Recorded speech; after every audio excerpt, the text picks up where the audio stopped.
all your banking needs, visit fidelitygroup.com. Fidelity, we're good for you. Also brought to you by greenturtle.ky. Take a ride on the Green Turtle Express today. Download the Green Turtle app. The future of mobile. Saving lives today. Oh, I think they're doing a great job. A lot of them are. Good afternoon, Dwayne. How are you? Not too bad, sir. Ladies and gentlemen, Radio Cayman's Talk Today with Sterling Dwayne Ebanks. But I do have some questions. There are more questions than answers. Radio Cayman's Talk Today. If you're ready to talk, we're willing to listen. Well, I really enjoy this program today. Cayman Islands' foremost listeners participation program. May God bless every person.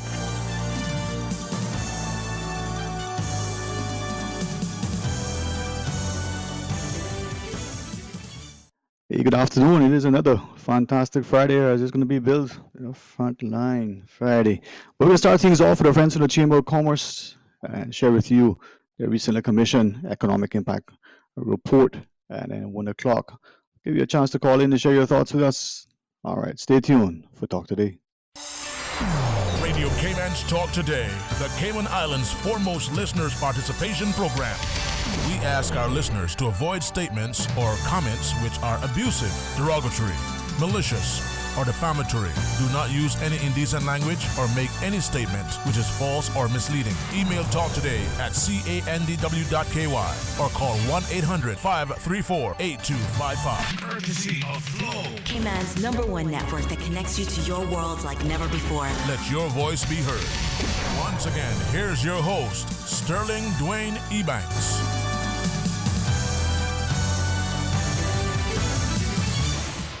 And good afternoon and welcome. Trust and pray this is another fantastic Friday for most of us anyway. And our guest today, as we talk about the Chamber's COVID-19 economic impact report, we have the CEO from the Chamber, Mr. Will Pinot, the Chamber Secretary, Mr. Steve McIntosh, and the author, Mr. Paul Biles. Good afternoon, gentlemen. First off, Mr. President, good afternoon to you, sir, and for helping us facilitate this discussion so that at least the public gets a chance to see the Chamber in action once again. Well, thank you, Dwayne. I appreciate you allowing the Chamber an opportunity to share their findings of the report and some of the activities that we've been involved with since the pandemic crisis emerged. Indeed. And then before I ask Mr. Biles, certainly as the author, maybe you take the lead, but Mr. McIntosh, no stranger to the areas, and certainly no stranger to public discourse, and hopefully this time we'll get a chance to benefit again from that intellect that you have. Well, thank you very much for that introduction. It's a pleasure to be here. Thanks for having me. All right. Now, Mr. Biles, good afternoon to you, and I think when we have an opportunity to have in-country sort of consultation and consultants and experts like yourself share with us not just the economic impact and from that the financial but as well as the societal consequences. Reports like these perhaps are timely for businesses, for the wider community, but also maybe help government to gauge its action and maybe the impact of inaction as well. So good afternoon to you, sir. Good afternoon. I hope you can hear me well. I can. I guess I should ask as well. Each of us can hear the other. Loud and clear, thanks. All right. Yep, I'm fine. I can hear you loud and clear, Dwayne. All right, perfectly, man. Maybe this would be like tournament control during the fishing tournaments and go, all the lines in water and all the boats can check in.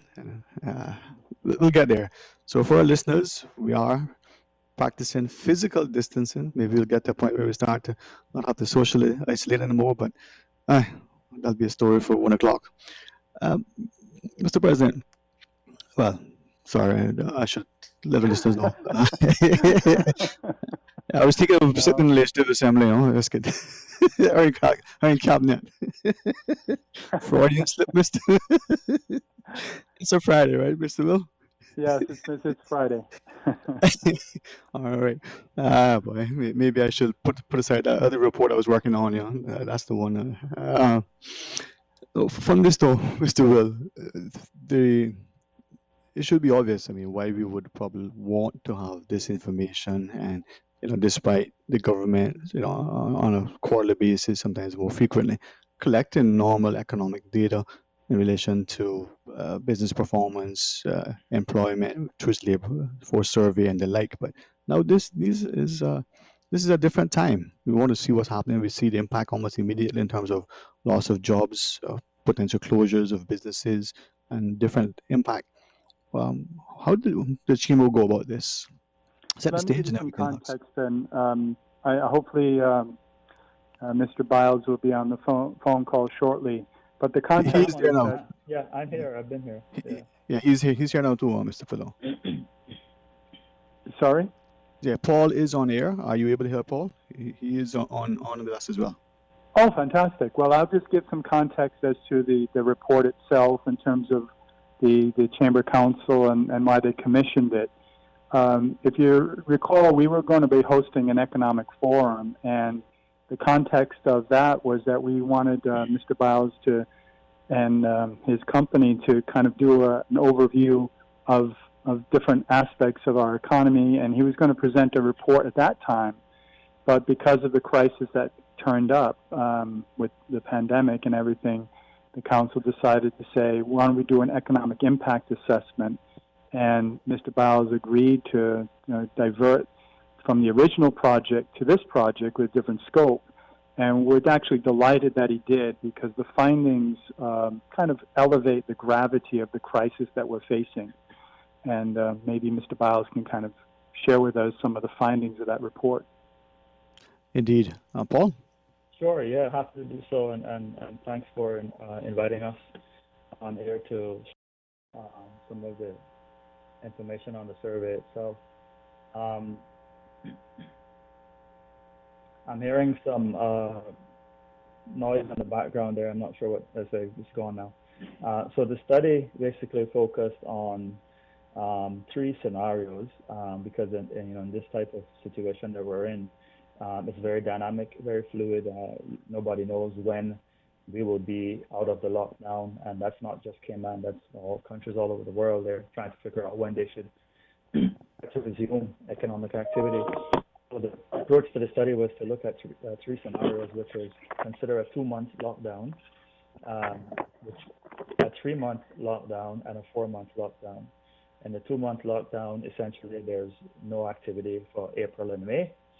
In the 3-month lockdown, there's no activity until 1st of July, and the 4-month lockdown, there's no activity until the 1st of August. So what we found out recently is it appears that tourism is likely to be set back even many more months than we might have thought.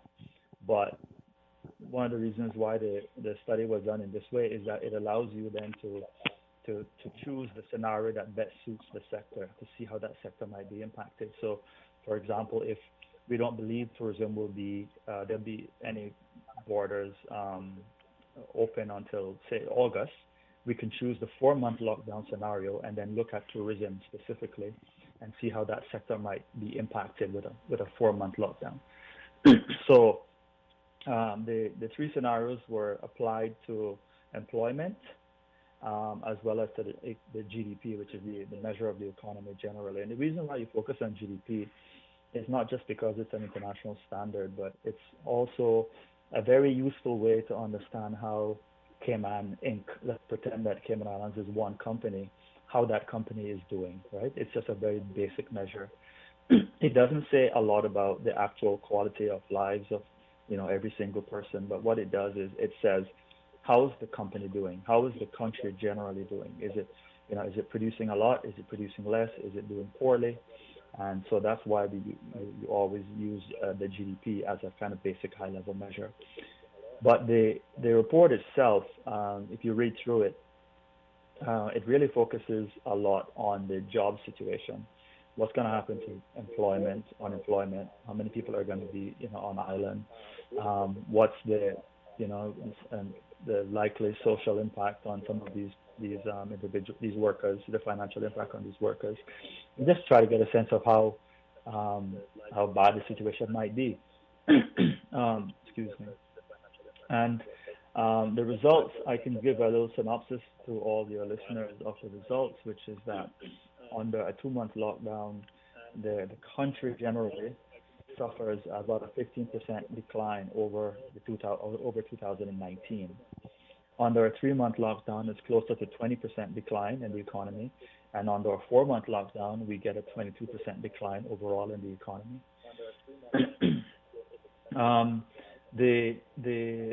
The impact on jobs, which I think is far more interesting to most people, is that we would lose about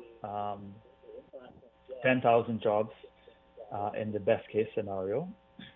And that best case scenario assumes that we reopen the economy maybe in June, early June, and lose 12,500 jobs in a 3-month lockdown scenario, and lose as many as 14,000 jobs over the rest of this year under a 4-month lockdown scenario. I think a lot of persons are already well aware that at least one sector is going to be hit disproportionately very hard, and that's tourism. And that industry, employs many thousands and is set to lose almost 4,000 staff in the first scenario alone, and many more in the worst scenario. As far as how this might impact Caymanians versus non-Caymanians, in the best case scenario, we are looking at about 5,600 Caymanians losing their jobs, and about 5,000 work permit holders losing their jobs. I think that's a lot to absorb, so maybe I'll stop there and you can ask further questions. But there's a bit more information that I can give on the survey, and I'm happy to go through those. But I thought I would just stop at the impact on jobs, and then you can perhaps. All right, perfectly. In perfect timing, we have a short break. Before we go, or during the break, if anyone has a monitor, radio, or anything on, there is just a slight feedback that we hear repeating. So maybe during the break, we'll check that. But when we come back, Mr. Biles, if you could continue giving us the scenario, and then we can talk about some of the other implications. To our listeners, please join us after the break.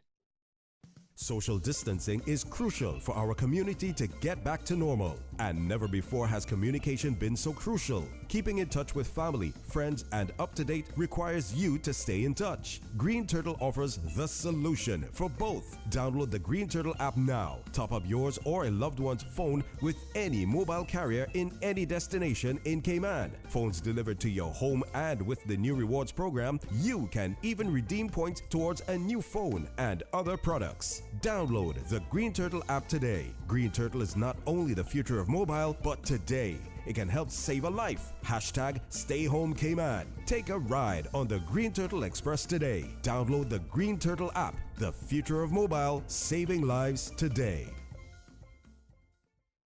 Bring a little bit of luck to your house with Lucky Slice from America. Burgers, steak, and the all-day American breakfast. From Europe, fish and chips, pizza and crepes. And from Asia, sushi. Breakfast, lunch, or dinner, 7 days a week, delivery or pickup, 10 a.m. to 10 p.m. In these difficult times, we can all use a little bit of luck. Keep calm and stay lucky. Minimize contact. Make your credit card payment by phone. Pay only for food. No delivery fee. No service charge. Certain restrictions apply. Call Lucky Slice Pizza to place your delivery order now. 949-3456. Order from Cayman Creperie, Mojo Sushi, and Lucky Slice Pizza. Call 949-3456.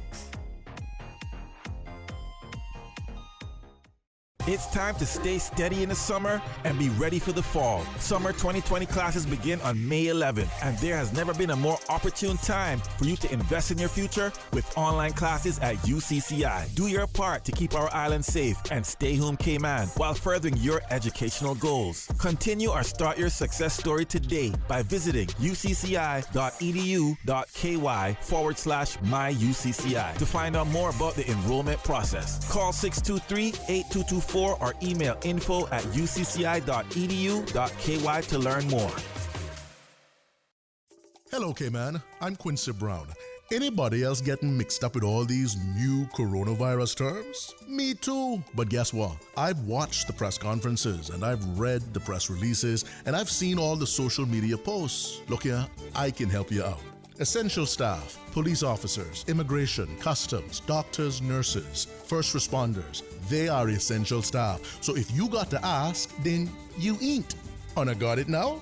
If Una want to stay up to the time with what's going on, there's only one place for the real information: the Cayman Islands government. Visit gov.ky/coronavirus. Now remember, keep washing your hands, keep following the rules, and keep taking care of each other. Saving lives is Caymankind. Talk today. But I do have some questions.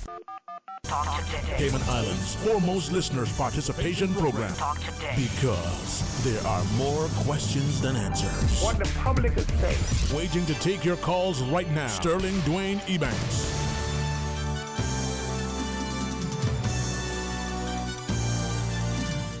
And good afternoon. Welcome back. Thank you for joining us as we continue discussing about the recently completed Chamber's Economic Impact Assessment.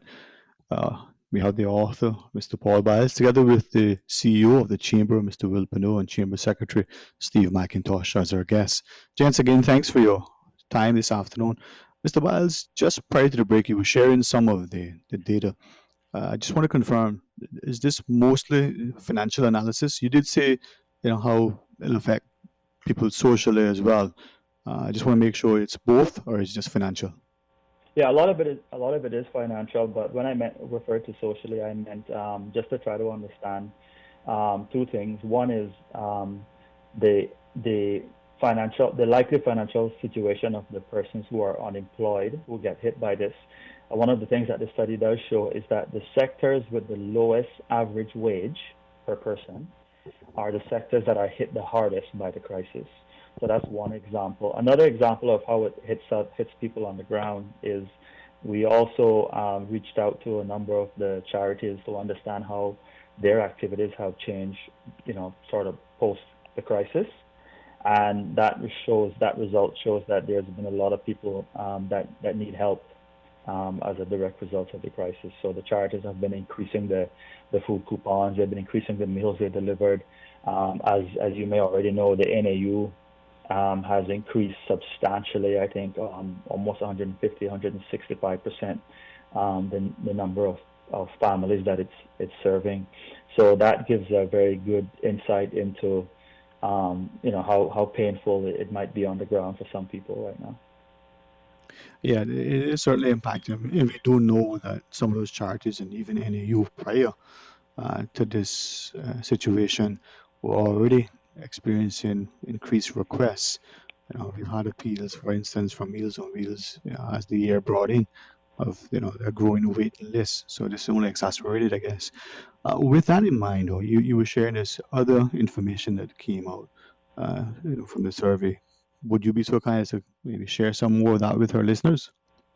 Sure. I just spoke a bit about the job losses.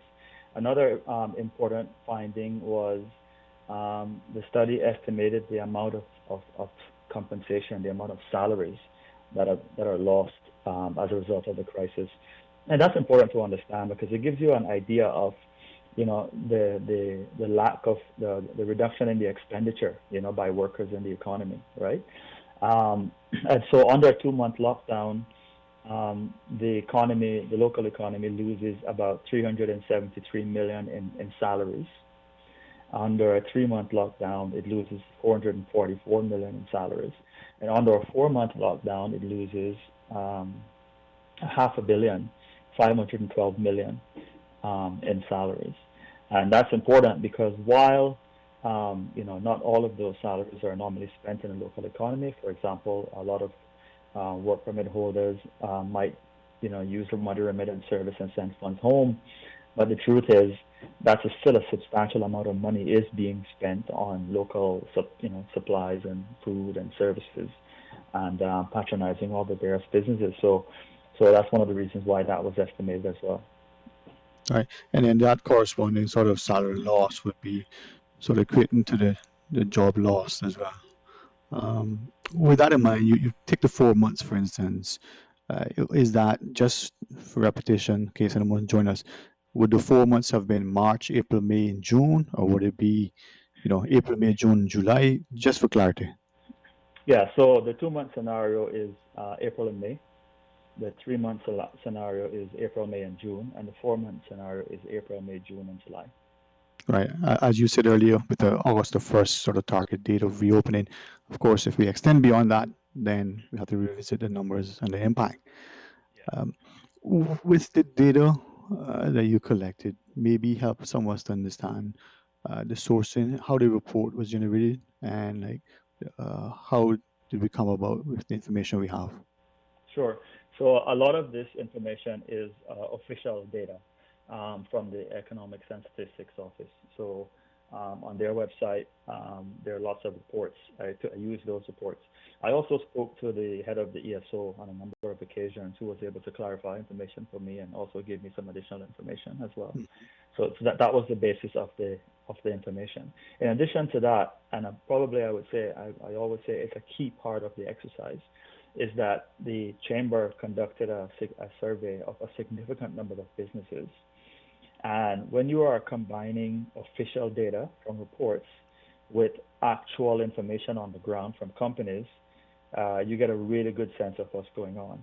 So that chamber survey included over 300 businesses, and those 300 businesses employed almost 9,000 employees. And that just gives you a sense of how significant the sample was, right? Because that's a large percentage of the overall labor force. So those companies answered various questions, and we were able to use those questions to kind of test whether the assumptions that I was making was on point, whether they were correct, whether they were close enough. And so that survey also, and I can certainly speak to that in a few minutes, but there are also some really interesting results from the actual survey of the businesses. Yeah, and these are for listeners again. These are chamber members, the businesses that were surveyed. It was a combination of chamber members as well as the broader business community, because the chamber took the view that, you know, where we are in this crisis and what we need to do, the chamber is going to reach out to the entire community to find out what's going on. All right. Well, if you're happy to speak to that, survey, because again, the report, I mean, the summary, the executive summary, the 40 pages or thereabouts, I think it was. The report reads well and certainly gives us, a good basis in which to have a meaningful dialogue with respect to the potential impact. That, I love this kind of stuff. if I could say, it's the first phase in the process. Obviously, from a Chamber of Commerce standpoint, it's important to understand the true economic impact of this crisis. And the council and certainly the executive committee have been meeting. Matter of fact, they're going to be meeting weekly to kind of come up with even more actions to take forward and to recommend to government. One of the things we did early on in this process, we did have a meeting with caucus, and we, at that particular point in mid-March, we presented a series of policy recommendations to them. And I'm pleased to say that several of the policy recommendations that we submitted to them actually been implemented by government, one of which was the pension holiday, as well as, what we're seeing now with some of the issues that we're facing with regard to work permits. I mean, obviously they haven't gone in depth with some of the recommendations that we put forward, but it's good to hear that at least government is receptive to some of the things that we've submitted. And many of the, like I said, the recommendations have been, but the Chamber's been focused on three areas in particular. Obviously, we want to support the government's containment strategy, which is absolutely vital because the public's health and safety are vital for our community. Then the other one is we've been trying to identify the looming humanitarian crisis. So in that process, we were pleased to launch a program called Resilience Cayman, which will actually in May be releasing some of the food vouchers to assist the people in our community who need assistance. And there's other parts of that process, of the resilience program, that we'll be announcing in a series of press releases and radio talk shows next week. And then the third aspect of this is the whole idea of supporting our member businesses and the business community generally. I don't know if you receive our daily updates. We do daily updates called the Daily Watch, which kind of provides readers with an understanding of what the government briefings highlights have been every day. and any other main issues that come up, which would be of assistance to the community. And we've been working in association with the National Emergency Operations Center. Whatever they release, we try to release as quickly as possible to the widest audience possible, so everybody's briefed on the latest developments. So again, we're trying to work on different platforms, and certainly the Chamber Secretary, Steve McIntosh, can kind of provide further clarity on that. Steve? Sure, you mean on Resilience Cayman? That'd be great, yeah. Yeah, Resilience Cayman is really a phenomenal effort by the community so far. It was founded by a lady called Jan Gupta, who approached the Chamber with a proposal that she'd already been working on to establish this new non-profit, which would focus on building, just like the name says, focus on building resilience for the Cayman Islands. And right away we could see that this was something that was needed, that was going to have an extraordinary impact on the entire community. And so it really resonated with the Chamber, and I'm happy to say that the council was delighted to support it, and now it's moving full steam ahead. So if anyone's interested in becoming involved or donating or finding out more about Resilience Cayman and our plan to build resilience, you can visit resilience.ky, and on there you can find more about our services to support the community. You can sign up to volunteer, and you can donate. Excellent. I think this, we see that as you launched recently and announced it, sort of today's announcement through the DART Foundation, this R3 Cayman Foundation, which presumably is the resurrected recovery fund that His Excellency had mentioned some time ago. So we're seeing those initiatives. We do, gents, have a short break again to take, but when we come back, maybe the survey process and that you mentioned earlier, and maybe some more on the economic report as well. Respectfully, just join us after the break. Need to make an essential outing for personal care items or prescription refill? Make ValueMed Pharmacy your stop for essential products. Open daily under new curfew-restricted hours. Visit ValueMed Pharmacy on Walkers Road or in Boddentown. Monday through Saturday from 8 a.m. to 5:30 p.m. Boddentown location opens at 8:30 a.m. and on Sundays and holidays 10 a.m. to 5 p.m. A maximum of 3 customers allowed in store, and customers are encouraged to maintain social distancing while shopping. For faster prescription service, order online through value-medpharmacy.com. That's VALU-medpharmacy.com. Hi, I'm remodeling our bathroom. I have a few questions. Sure. What are some ideas to make my bathroom feel larger? How do I know if I'm picking the right vanity? How do I choose a new toilet or a new countertop? Also, the lighting is terrible. Can I put a window or a skylight? And do I really need an exhaust fan? You've come to the right place. At Brand Source, we custom design kitchen and baths, and our talented design team can help answer your questions. Whether you're looking for a modern, functional family bathroom or a luxurious personal retreat, we'll help create that beautiful space that makes your home yours. And if you're in a rush for a new look and have a limited budget, our ready-to-install bathroom vanities, built with solid wood and countertops of the finest materials, are a quick and easy remodeling solution. For the very best in custom-designed kitchens and baths, visit Brand Source Home Gallery on Dorsey Drive, Industrial Park, Cayman's Kitchen and Bath Center. Hello, Cayman. I'm Quincy Brown. Anybody else getting mixed up with all these new coronavirus terms? Me too. But guess what? I've watched the press conferences and I've read the press releases and I've seen all the social media posts. Look here, I can help you out. Shelter in place. Stay home. Stay out of Johnny Public. Una got it now? If Una want to stay up to the time with what's going on, there's only one place for the real information: the Cayman Islands government. Visit gov.ky/coronavirus. Now remember, keep washing your hands, keep following the rules, and keep taking care of each other. Saving lives is Caymankind.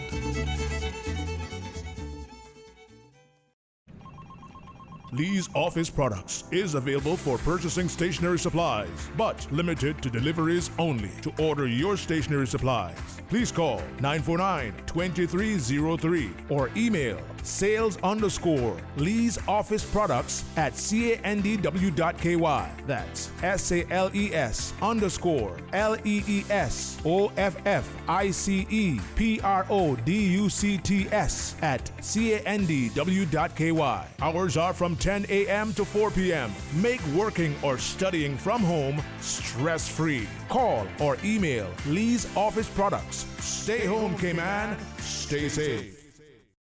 Social distancing is crucial for our community to get back to normal, and never before has communication been so crucial. Keeping in touch with family, friends, and up to date requires you to stay in touch. Green Turtle offers the solution for both. Download the Green Turtle app now. Top up yours or a loved one's phone with any mobile carrier in any destination in Cayman. Phones delivered to your home, and with the new rewards program, you can even redeem points towards a new phone and other products. Download the Green Turtle app today. Green Turtle is not only the future of mobile, but today it can help save a life. Hashtag Stay Home Cayman. Take a ride on the Green Turtle Express today. Download the Green Turtle app. The future of mobile, saving lives today.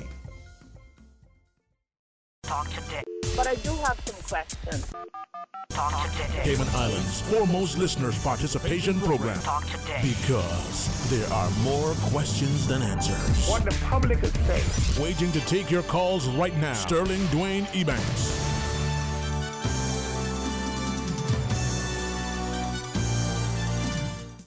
Good afternoon. Welcome back. Thanks for joining us. And again, as we continue discussing the recently completed Chamber Economic Survey, the Chamber CEO, Mr. Will Pinot, Chamber Secretary Steve McIntosh, and FTS Director and Consultant for this report, Mr. Paul Biles, are our guests. Gents, thanks for making yourselves available. For many of us who believe now that we have all this time on our hands, we want to realize how busy it is, and there's still 24 hours in a day. So thank you for sharing some of it with us. Mr. Biles, or perhaps Mr. Pinot, maybe initially speaking to the process of how the initial chamber survey amongst the members and the wider community was conducted, and some of those results from that. Mr. Biles? Oh, I thought you were talking to Will. Yeah.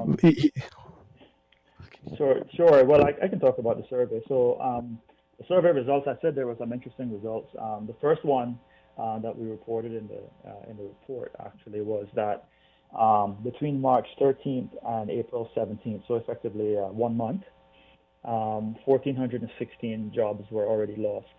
What that means is that the companies declared that they had already cut their staff during that period. And when we added up the numbers, it was 1,416 persons had already lost their jobs in the first 4 weeks. And so, given that the survey was only a sample of the overall, population in the country of businesses, it's likely that the number of job losses during those first 4 weeks is a lot greater than 1,400. So that was the first significant result.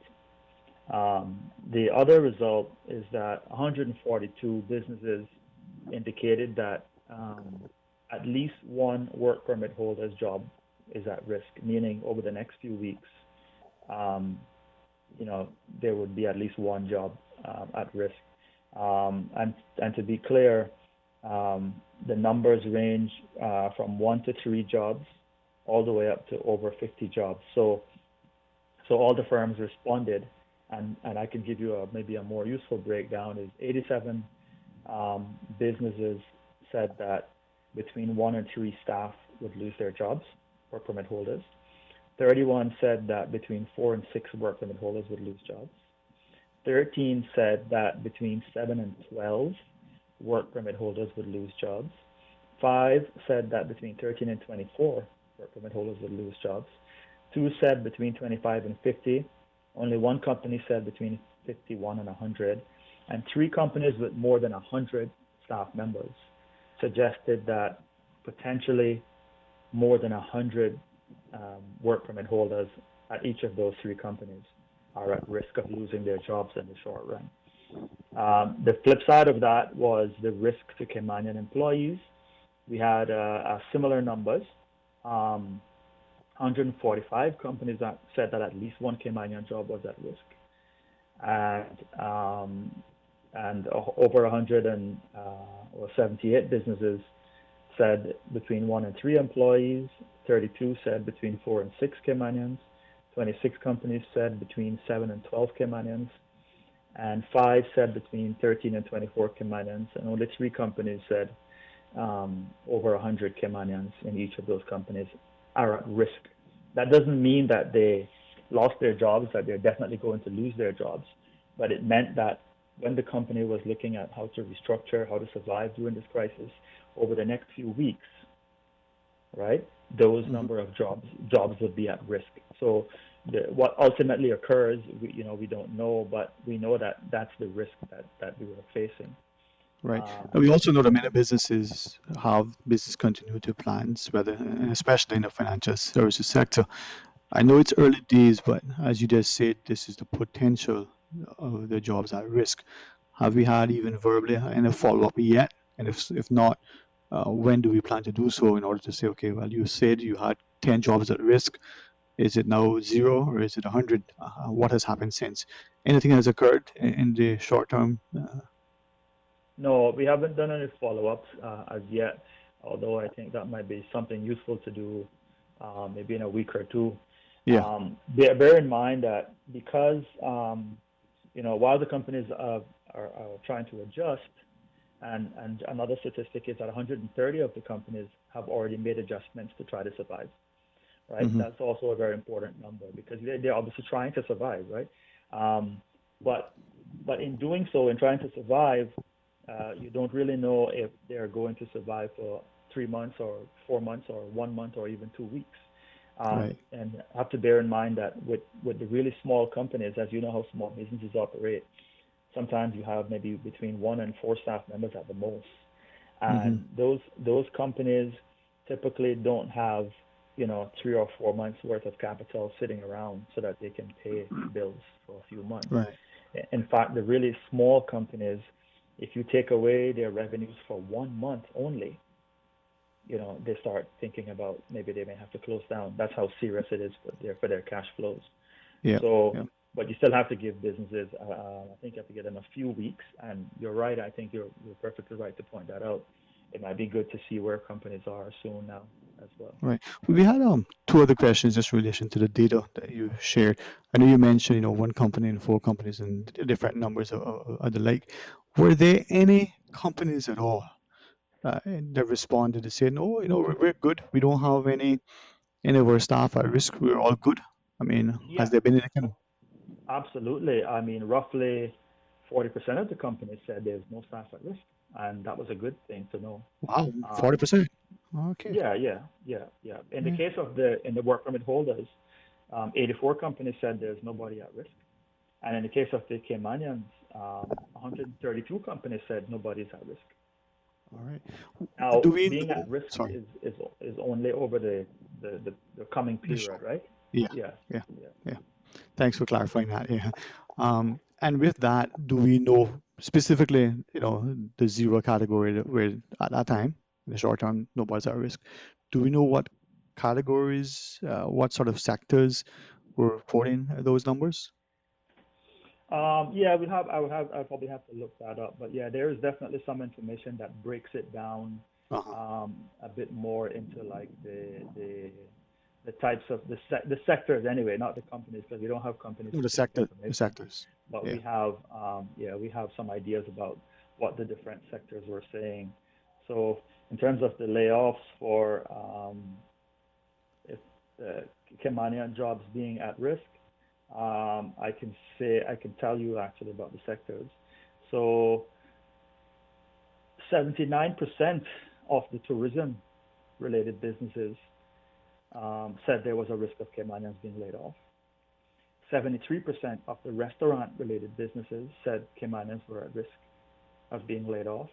70% of the construction businesses said Caymanians were at risk. So that gives you a very good idea. And the flip side of that coin, which probably you're very interested to know, is only 20% of financial services companies said that any jobs were at risk. Mm-hmm. Only 20%, a much smaller percentage. And also in the healthcare sector, only 25% of the healthcare sector felt that there was any jobs at risk at all. So there are some good positive sides to this as well. But you can tell that the tourism, restaurants, construction, and the small business sectors, they're the ones with the larger percentages of companies saying that jobs are at risk. Indeed, which sort of correlates between what we see in the hospitality sector being affected, the construction equally. If I could then ask maybe one other question. We're seeing, sort of on the flip side, the assistance from NAU, the assistance from the charities, and looking at potential, as you just referenced from the report, these number of jobs at risk, work permit holders in particular, given the recent numbers published by His Excellency specifically about the airlift and how many people have already opted to leave the jurisdiction in this short term. How does, I guess that would translate into your mind into why we're seeing potentially the uptake in the NAU assistance, the uptake in the charitable assistance from the food banks, from the other things. How does that play out in the end now? I just realized Ms. Susan's telling me we have the news break. I do apologize. I know that you guys had a certain time. Two quick questions, and I have to apologize for asking it on air. Do you want a couple of extra minutes after the break until 1:15, or do we just wrap it up quickly and come back another time? Mr. Fino? No, I have plenty of time. Go ahead. I'm I happy think to it'd be, stay on. Yeah, I'm happy to do a few more minutes. That's probably the best thing to do, and then we can. Okay. I'm very grateful to you for that, and Mr. McIntosh equally. All right, let's pause and do the news when we come back. Hey, let's see what happens. Today's biggest news. Radio Cayman. It's only two species that we have here on the island. Generations present. Your voice, your choice. For today's biggest news. Access. Local, regional, international, this is headlines from Radio Cayman's newsroom team. Today's biggest news. Despite the disruption caused by the coronavirus to government businesses and the majority of offices being closed as non-essential, 28 public sector entity audits were completed by April 30th statutory deadline, and all received unqualified audit opinions. The coronavirus pandemic also added to the audit burden as clients had to think about the impact of COVID-19 on their businesses into the future and assesses the financial impact as a subsequent event. Good afternoon, I'm Dion Anglin with your headlines and news elsewhere. U.S. Democratic candidate Joe Biden has flatly denied sexually assaulting a former staff assistant, Tara Reid, nearly 30 years ago. I'm saying unequivocally it never happened, he said of the allegations during a TV interview today. He asked for a search of the Senate archives for any record of a complaint Ms. Reid allegedly filed at the time. Ms. Reid made a criminal complaint to police last month. And the Mail on Sunday has won the first round of a legal battle against the Duchess of Sussex over the publication of a letter she wrote to her father. The Duchess is suing for breach of privacy and copyright infringement after articles reproduced parts of a letter she sent Thomas Markle. The publisher denies the allegations. Today it won its bid to have parts of Meghan's claim struck out. That's a wrap of your headlines. I'm Dion Anglin. Stay in touch with Radio Cayman for the latest in news and information. Follow Radio Cayman on social media, Facebook, Instagram, Twitter. Download the Radio Cayman app or log on to our website, www.radiocayman.gov.ky. Radio Cayman, your voice, your choice, your radio. Staying home has just got a whole lot easier. Cayman Spirits has now launched a new delivery service, offering free home delivery of hand sanitizers and face masks. When COVID-19 struck Cayman, Cayman Spirits answered the call, repurposing their facilities to produce hand sanitizer during the island-wide shortage. Now that service is coming to your front door. Search for the Rum Runners in the App Store or visit rumrunners.ky to place your order of hand sanitizer and face mask. Free delivery with purchase of $50 or more. rumrunners.ky by Cayman Spirits. Hashtag Stay Home Cayman. Social distancing is crucial for our community to get back to normal. And never before has communication been so crucial. Keeping in touch with family, friends, and up to date requires you to stay in touch. Green Turtle offers the solution for both. Download the Green Turtle app now. Top up yours or a loved one's phone with any mobile carrier in any destination in Cayman. Phones delivered to your home, and with the new rewards program, you can even redeem points towards a new phone and other products. Download the Green Turtle app today. Green Turtle is not only the future of mobile, but today. It can help save a life. Hashtag Stay Home Cayman. Take a ride on the Green Turtle Express today. Download the Green Turtle app. The future of mobile, saving lives today. Talk today. But I do have some questions. Talk today. Cayman Islands' foremost listeners participation program. Talk today. Because there are more questions than answers. What the public is saying. Waiting to take your calls right now. Sterling Dwayne Ebanks.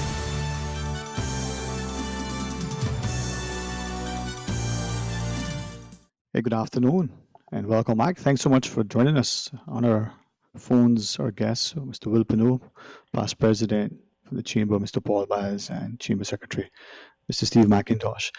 Hopefully this will be a continuing opportunity for us to have more of these discussions about the financial and economic, social implications of this whole, ordeal that we're experiencing here in Cayman. So, Mr. Pino, we sort of will defer to you to help us to facilitate these on an ongoing basis, if that's fine. Yeah, absolutely. We'd love to continue to update you on what the Chamber is doing to not only help the Chamber members, but also the wider business community. And beyond that, even like I said, the community. As Steve mentioned earlier, the resilience program that has been launched by Jan has really taken off. I mean, it's an incredible program to help our community, and she and her team of volunteers are working so hard to make sure that we can deliver some assistance to the people most in need. Because as this economic crisis continues, unfortunately, it's going to raise some humanitarian issues in our community. I know through the NEOC that the governor and the team has been working very, very vigorously to try to get repatriation flights booked. And I understand that they have been successful in opening up some further avenues for people from different countries that want to leave. So, again, as Paul rightly pointed out, the tourism industry in particular is not going to be recovering very quickly, unfortunately, and that's going to have a great impact on our economy because it has hundreds and not thousands of jobs affected. So those workers, the expatriate workers in particular, who are without work, they certainly are encouraged as quickly as possible to get one of those repatriation flights because there will not be employment for them in the jobs that they currently hold in tourism. So, again, like you said earlier, the NAU is doing a remarkable job in addressing some of the needs in our community, but that can't continue indefinitely. So it's going to be important that, people are repatriated to the countries where they come from, particularly in those industries where there will not be work for them for some time. Yeah, and I think as if I may jump on that and share that for some of these individuals, even when they want to go back because their own countries have said, we're not opening our borders even to our own citizens, I would like, if at all possible, to continue to commend our wider community to continue to be charitable and extend. So, as the government has shared, ensure nobody is, without food nor shelter, during this time. So let us, be as gracious and as kind and as humanitarian as we can to each other because it could be us, right? So absolutely, for those who are doing their part, yeah. And the message is, again, to continue to support government's containment strategy as much as possible. Hopefully in today's press briefing, we'll hear more about the reopening strategy. And again, we're all human beings and we need to support each other, whether we're Caymanian or expatriate.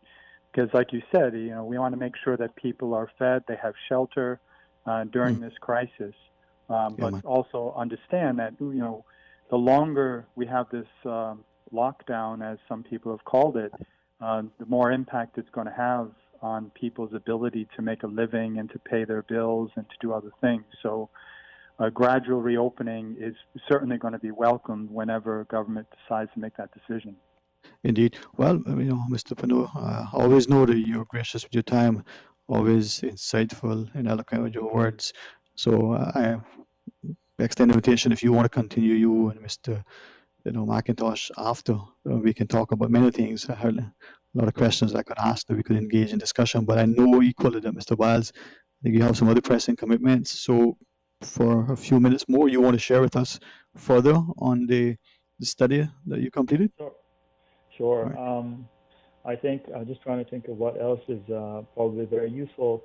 One of the results of the actual survey, which it won't be surprising, and this number is likely higher now, was that there are 20 businesses who are basically about to close in the next few weeks, and there were 85 businesses that they haven't made any changes as of yet, which was basically 10 days ago, and 52 businesses, they're still not sure what their plans are.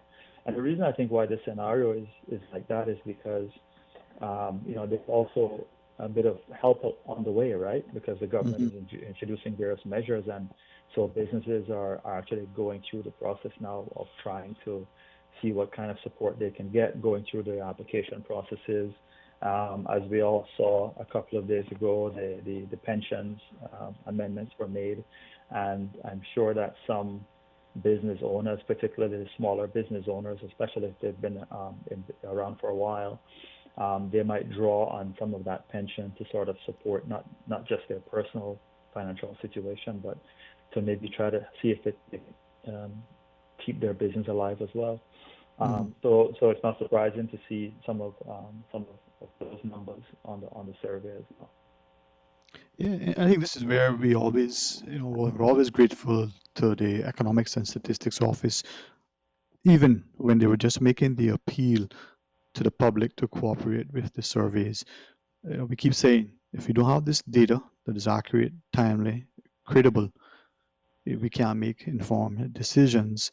And I think, as you were sharing earlier, or we alluded to, some of these businesses that are going to fold, were tethering prior to it. We know, because from the public comments, that some of the businesses were already struggling despite, the economy. But it's just the nature of the business cycle for them. So maybe this will provide an opportune time, for them to sort of re-emerge as something, better. With that in mind, Mr. Biles, when we're looking at the way forward, anything from the report that could indicate potential strategies that, as a business sector, and perhaps even as a government, we could employ to bring us back through this in a healthier economic perspective? I think that's a pretty massive question, and Well, it's that's going to why we take ask you, man. it will take a lot of some time to really get into working out the answer, which I think that even the government is trying to do now.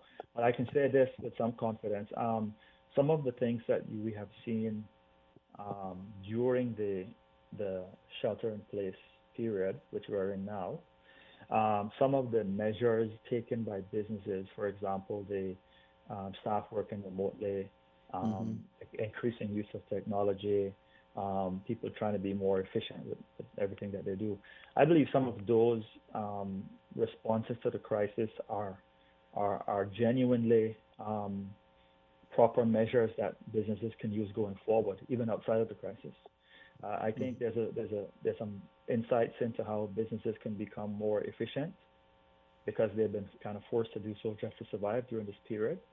The second thing I would point out is my personal insight is I think that it's very clear that we don't have much of a domestic economy to speak of. What I mean by that is the vast majority of the activity is driven by external forces, by international clients, by tourists coming here for experiences. And I think the Premier said this really well a couple of days ago when he was talking about the domestic economy, and he was implying correctly that we don't really have much of a domestic economy because most of it is linked somehow.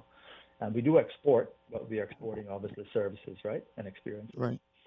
But do you think that was a surprise to the society that we don't have a big domestic economy? No, but the significance of it is that we are therefore going to be heavily impacted by any Very external dependent. shocks. Yeah. Yeah, because if you do a bit of a research on what's going on in some of the other major economies, you will see that they're obviously facing dire situations as well. But what you'll also see is that their predictions are not as significant in some cases because they actually have a local domestic manufacturing and production going on within their economy that doesn't rely on external consumers, right? And when you to the extent that you have that, it sort of helps you to have at least something there, right? That you can continue to employ people, government can continue to earn revenues and so on, and you still be impacted greatly, but you'll have that. In our case, I don't want to give percentages, but in our case, that's only a very small percentage. So local food production, agriculture, mining and quarrying work, maybe just not many, fishing. I'm just trying to think of things that are more domestic. And there isn't much of it. And it's not a criticism, it's just the way we are. It's the nature of our economy. It's just to say, well, this is the way we are, and therefore, in terms of going forward, your question, I think that it would help us to enhance our local agriculture. This does not mean to imply that we are going to have a massive agriculture industry. The only point of it is that it would be very good for us to increase our local food production. What that means is that to a certain extent, it reduces some of our reliance. We're never going to reduce our reliance to a great extent, but it's also good. Imagine, for example, that we had a much larger agriculture sector, just in this current case. What would happen there is two things. One, we would have less reliance on shocks in terms of any issues with shipping and food and all that. But two, probably many hundreds of more persons would actually still be on a job, right? So it's a good thing if we could probably build up our agricultural capacity. Again, it's not to replace what we currently have, because the nature of our economy is that we will never be able to produce anywhere close to the amount of food that we import, or even the amount of goods that we import. We just have to import because that's our model, and that's fine. But that's one lesson going forward, one thing that we could improve. So I think the other thing, and I think this one is, for me, is major, because I think it's something that can be done now to help businesses going forward. And that is the local commerce still find it relatively challenging to sell stuff online. And it's not because they don't know how to sell stuff online. It's because the linkage with the banking community and being able to get sufficient banks on board that can move quickly and provide simple solutions for a business to go online and have people accept credit cards and have their payments processed properly. It's a complex, it's still too complex, because there's a lot of risk aversion by the banks and a lot of risk management to carry out by the banks. And so you'll find in Cayman, it's just a fact, it is nowhere near as easy to set up a website and start selling your stuff online using local banks. It is far more difficult, frankly. And so if we could, maybe the whole community can work together, with banks sitting down with the government and maybe the Chamber of Commerce and other organizations, like one that I'm associated with called Digital Cayman, whose purpose is to try and digitize the local economy as much as possible. If those parties get together and say to the banks, what is it that you really need to be able to quickly, consistently, and in a standardized manner offer e-commerce, credit card merchant solutions for businesses to be able to sell their products online and very efficiently and very quickly. If we could do that, then imagine in the current shelter-in-place requirements, if the government were to say, as long as you have minimal consumer contact with your consumer, you can continue to do business, then a lot of local businesses that just provide goods, items, things on a shelf, they could probably just get into a delivery service and still have half of their business protected. And I mean, I know it sounds simple, and it's not, but I just try to make the argument to say there's a very important thing that we could do going forward, which would not only help in the current situation, but would help the economy to be more efficient going forward.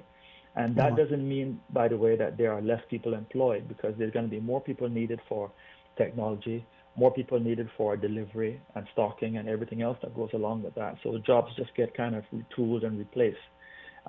We don't necessarily have a net loss in jobs. It's just more efficient. So those are some of the things that I think of in terms of the future.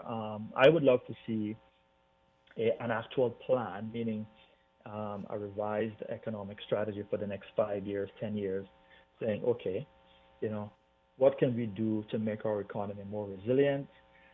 We're never going to reduce significantly our exposure to the international markets because that's just the nature of a small island that offers really good services and products to the rest of the world. But is there anything that we can do to strengthen the local economy? Is there anything we can do to diversify even the international part of our economy? What can we do as a country to be better prepared for something similar in the future? We're not the only country considering that. Everybody's considering that already right now. And that type of planning for the next scenario, I think, is also important. I'm pretty sure the policymakers are probably already discussing all of this. I'm just giving you my views on what I think would be good going forward. No, it takes one. And as I listen to you, we recognize that some of the businesses locally have asked the question, I can go online in Cayman, order from an overseas vendor, have it sent in by international courier, and get it delivered, whether now or in the past. But I can't go online and do something similarly here, not just because of the challenges that the banks have presented, with respect to the e-commerce and the like, but also the shelter in place, initial restrictions. So maybe that is something that we can work on. We had a couple of quick questions from our listeners on WhatsApp. Could we just pose them quickly, Mr. Pinot and company? Sure. That'd be great. Okay, thanks. Let's take maybe 2 or 3 of them quickly. Some listeners were asking if we would consider whether there should be some sort of moratorium on new business licenses now, especially for business categories that currently exist. Well, that's a policy decision by government. At the end of the day, you have to do a deeper dive into what a moratorium. We have a free market enterprise system in the country, right? And at the end of the day, that's what's made us successful over the years. So that takes a really deep dive into understanding what impact that could actually have on the economy. So, maybe more thought needs to be given to that. Certainly some papers need to be done as to the true economic impact to the country. Right. And another question, but we know that part of the $15 million rescue package the government announced recently provided some sort of training and the like for businesses. But this question asked, technology works when it works, right? And asked if you on mandatory training for all small and micro businesses in relation to some sort of small business training, support or coaching or incubation. Now, could we equally ask maybe this final question? If you would, what's your view on supporting higher tariffs on some imports, say for example agriculture, produce, in relation, and also some local small manufacturing and the like. I think Mr. Baz, that sort of picks up on your initial thoughts earlier in relation to those 2 sectors. Yeah, sure. I mean, I think that's it's a kind of complicated question in terms of whether you put the tariffs on, and you have to understand the overall impact of that. So I know that this is a very, very common policy that has been introduced in many countries and has been reversed in many countries as well. And here's the reason why. Sometimes industries get protected by tariffs, which is a good thing, to help those industries to grow and to get to a certain level. So certain types of sectors are given the opportunity to grow, right? But then sometimes that protection is then removed to improve the efficiency and the competition in the same sector later on. So in our case, I don't know what was done in the past to protect agriculture. So that's one issue. But the other consideration is the nature of the market that you're talking about. In our market, we import a significant portion of food largely because we have to, largely because there isn't the kind of the economies of scale for the local farmers and so on. And I can understand the idea behind putting some tariffs, but it's not something that, well, personally, I tend not to favor that. I tend to favor incentives more to help farmers get up off the ground, to help farmers with getting the right equipment and resources they need, to help farmers with access to the land that they might need, to help farmers with the cost that they incur when they're trying to get off the ground, rather than putting up a tariff on goods. Because if we are importing 85% of our food, and we put tariffs on that, we need to be very sure that the food that isn't being imported and is available locally, number one. And two, we also need to be concerned that because we are importing so much of that food, we are going to put the cost up on all of those consumers that are purchasing those goods, because not everybody can purchase locally, right? Because there isn't enough supply locally. So it's I understand the policy.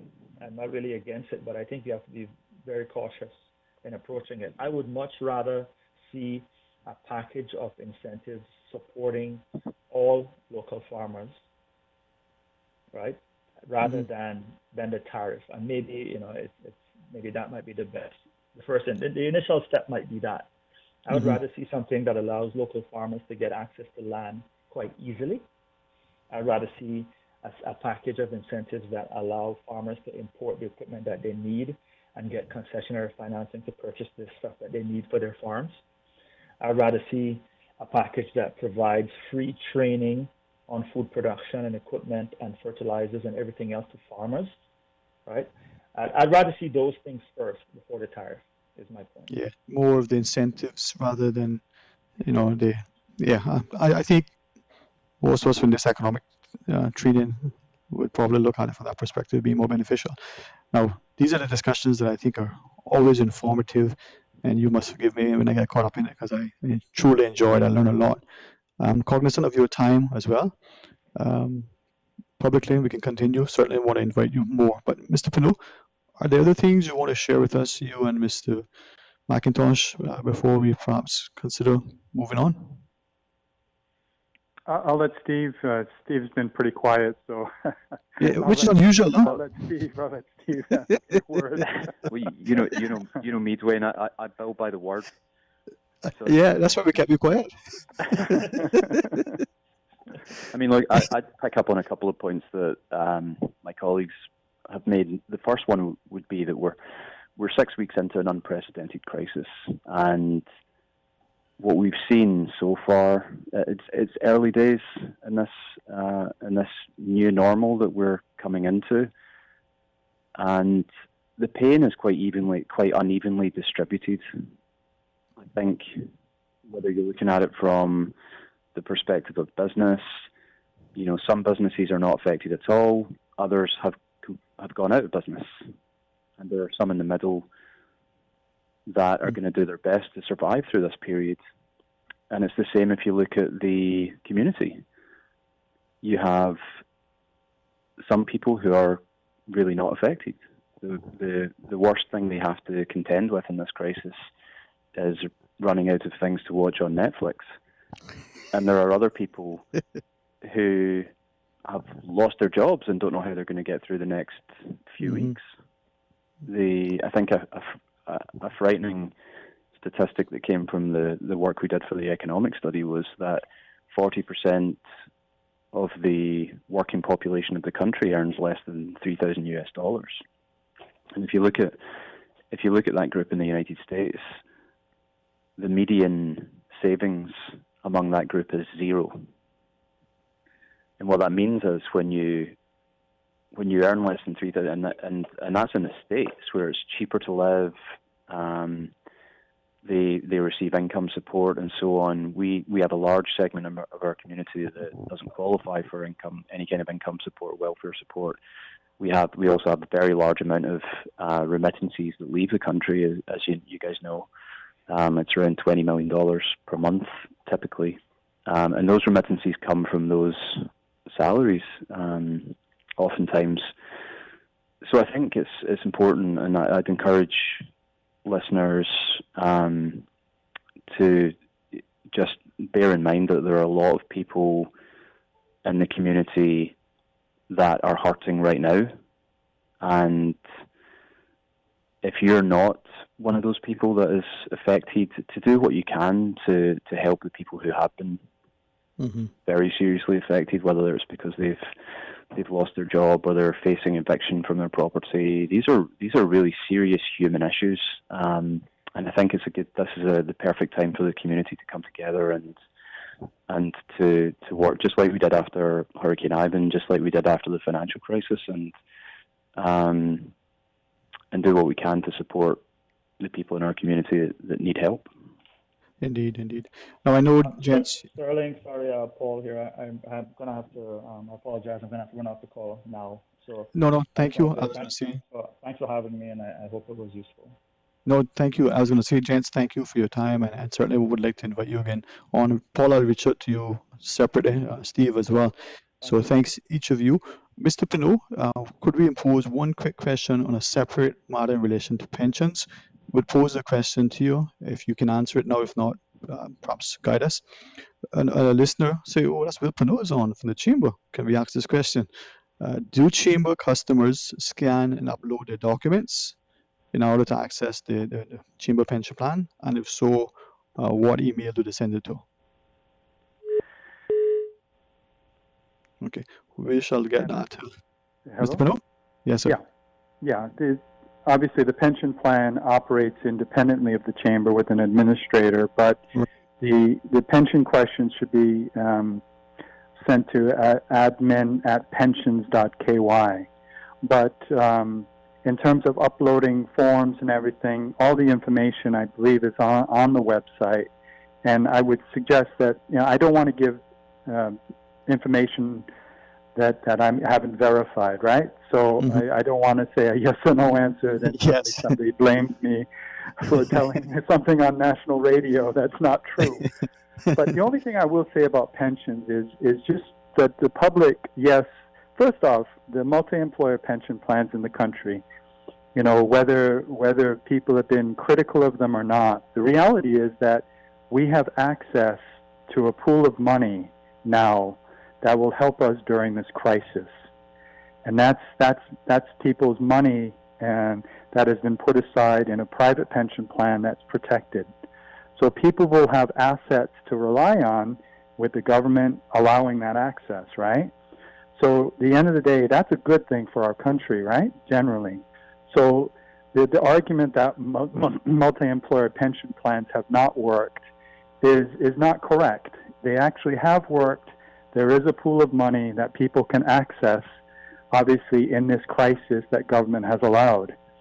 And the other thing is, people have to understand as well, is that maybe, depending, as Mr. McIntosh pointed out, everyone's in a different situation in their lives.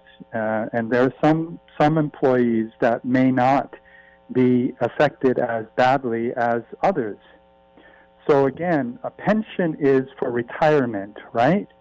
So when you dip into that pension, if you don't need to, then you're effectively impacting your retirement income.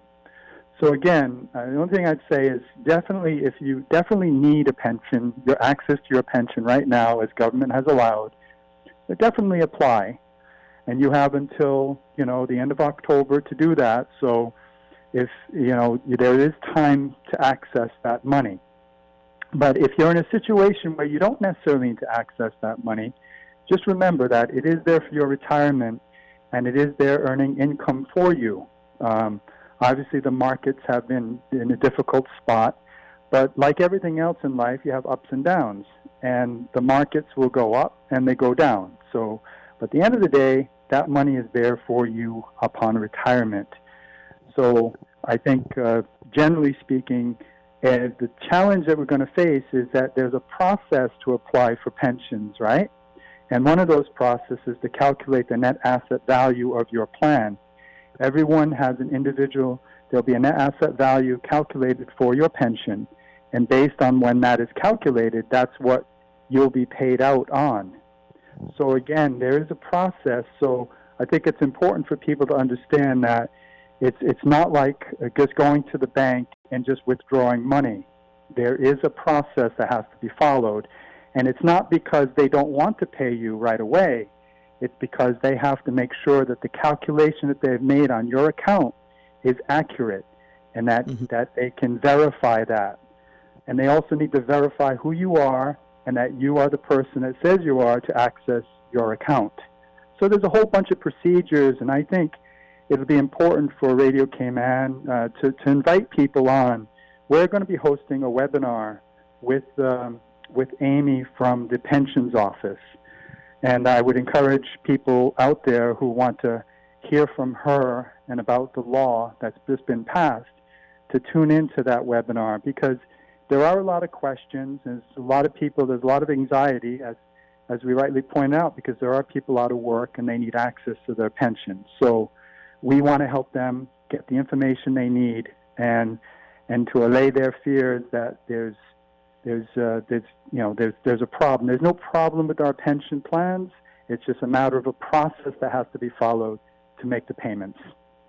So, but conceivably then, and I don't want to belabor it because we'll have the discussion later, but conceivably, because of the markets up and down, when you make the application and when you make receive your final payout, there could be a different value. Correct, and that's what happens with any investment that you make on the stock markets or anywhere else, right?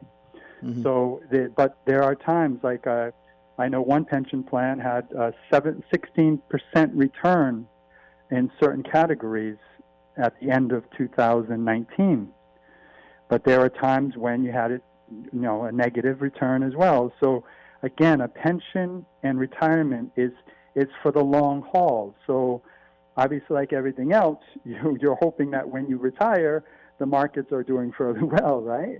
Mm-hmm. But that doesn't mean to say that the money that you've put in, you actually get a certain amount of shares in the plan, and those shares build up over the years, which will again provide you with a good retirement income. So, and the other thing is that I know certainly the Chamber pension plan has very low administrative costs. So they have less than 1%. Hear me out now. 1%, less than 1% of all money that's collected for the Chamber pension plan goes into administrative fees. So it truly is a nonprofit pension plan, and certainly the Chamber of Commerce itself does not benefit at all from any assets that are in the plan. It was purely created for the benefit of the local people and the people who are members. So I just think that's important to state. And I know I wasn't on this call to talk about pensions, but I think there's a lot of anxiety out in the community and even some misinformation. So I think that has to be clarified. Yeah, man. Well, I was going to say we'll invite you on again, maybe specifically or through you, a discussion in relation to that. But thank you all. We're going to pause. We have a break again publicly, Ms. Susan. Not looking at your cues in relation to the breaks, but to you, Mr. Pinot, Mr. Biles, and Mr. McIntosh on the discussion for the economics survey and the report. Thanks for that. When we come back, we have some open line. We can take some calls. We can talk about some issues. You can change the hat and talk privately if you want, but stay tuned for Talk Today. At Seaboard Marine, customers often ask us questions about their shipments. Hi, I'm thinking of buying a car from the States. Which port do you ship out of? Hi, we ship out of Miami, Houston, and Brooklyn. Just let us know your port of choice and we can provide you with a quotation and answer any questions you may have on insuring and protecting your vehicle during its journey. Shipping shore to shore, Seaboard. For nearly 20 years, Kingsport Center has been the heart of the Cayman fitness and wellness community. In order to ensure the welfare of all, we are temporarily closed until further notified by the Cayman Islands government that it is safe to reopen. During these trying times, we encourage everyone to maintain a healthy lifestyle, mind, body, and soul. We look forward to continuing providing you with world-class service in the very near future. Remain strong and continue to show the world the power of Cayman unity. Kingsport Center, your one-stop shop for fitness, recreation, and relaxation. Oh gosh. Don't let the stress of taking care of loved ones get you down. Home care, now made easier with Cayman Medical Supplies. 100% Caymanian owned. Cayman Medical Supplies now stocks a wide range of home care supplies. Hospital beds, all types of wheelchairs, including beach access wheelchairs, lifts, commodes, shower chairs, walkers, Curad brand orthopedic supplies, free blood glucose monitors with the purchase of 1 pack of test strips, blue underpads, and a whole lot more. Need home care convenience? Drop by Cayman Medical Supplies at 93 Smith Road, Windward Center, or call 949-6211. Free delivery. Now open 9 a.m. till noon. Still delivering island-wide for your convenience. Stay home. Stay safe, Cayman. It's time to stay steady in the summer and be ready for the fall. Summer 2020 classes begin on May 11th, and there has never been a more opportune time for you to invest in your future with online classes at UCCI. Do your part to keep our island safe and stay home Cayman while furthering your educational goals. Continue or start your success story today by visiting ucci.edu.ky/myucci to find out more about the enrollment process. Call 623-8224 or email info@ucci.edu.ky to learn more. Staying home has just got a whole lot easier. Cayman Spirits has now launched a new delivery service, offering free home delivery of hand sanitizers and face masks. When COVID-19 struck Cayman, Cayman Spirits answered the call, repurposing their facilities to produce hand sanitizer during the island-wide shortage. Now that service is coming to your front door. Search for the Rum Runners in the App Store or visit rumrunners.ky to place your order of hand sanitizer and face mask. Free delivery with purchase of $50 or more. Rumrunners.ky by Cayman Spirits. Hashtag Stay Home Cayman. The public is advised that the hard curfew, which is currently in place, prohibiting access to all beaches and the coastline, has been extended. This means that all beaches, including the coastline, will remain closed until further notice. Breach of the hard curfew order is a criminal offense, carrying a penalty of CI $3,000, imprisonment for 1 year, or both. Again, all public beaches will remain closed throughout the Cayman Islands until further notice. There is to be no swimming, snorkeling, fishing, exercising, or any activity on the beach or along the coastline. Private owners with beach access are not allowed beyond the high water mark. This restriction has been imposed by the Commissioner of Police and will be strictly enforced. Stay home, Cayman. Hello, Cayman. I'm Quincy Brown. Anybody else getting mixed up with all these new coronavirus terms? Me too. But guess what? I've watched the press conferences and I've read the press releases and I've seen all the social media posts. Look here, I can help you out. Stay home. Leave Granny alone. Darling child, I mean, we can't be visiting our old people because they're more compromised. We gotta keep them safe. Una got it now? If Una want to stay up to the time with what's going on, there's only one place for the real information, the Cayman Islands government. Visit gov.ky/coronavirus. Now remember, keep washing your hands, keep following the rules, and keep taking care of each other. Saving lives is Caymankind.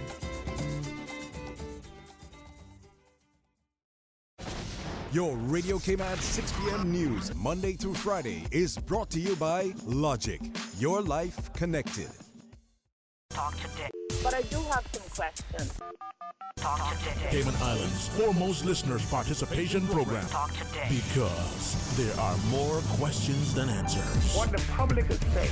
Waiting to take your calls right now. Sterling Dwayne Ebanks.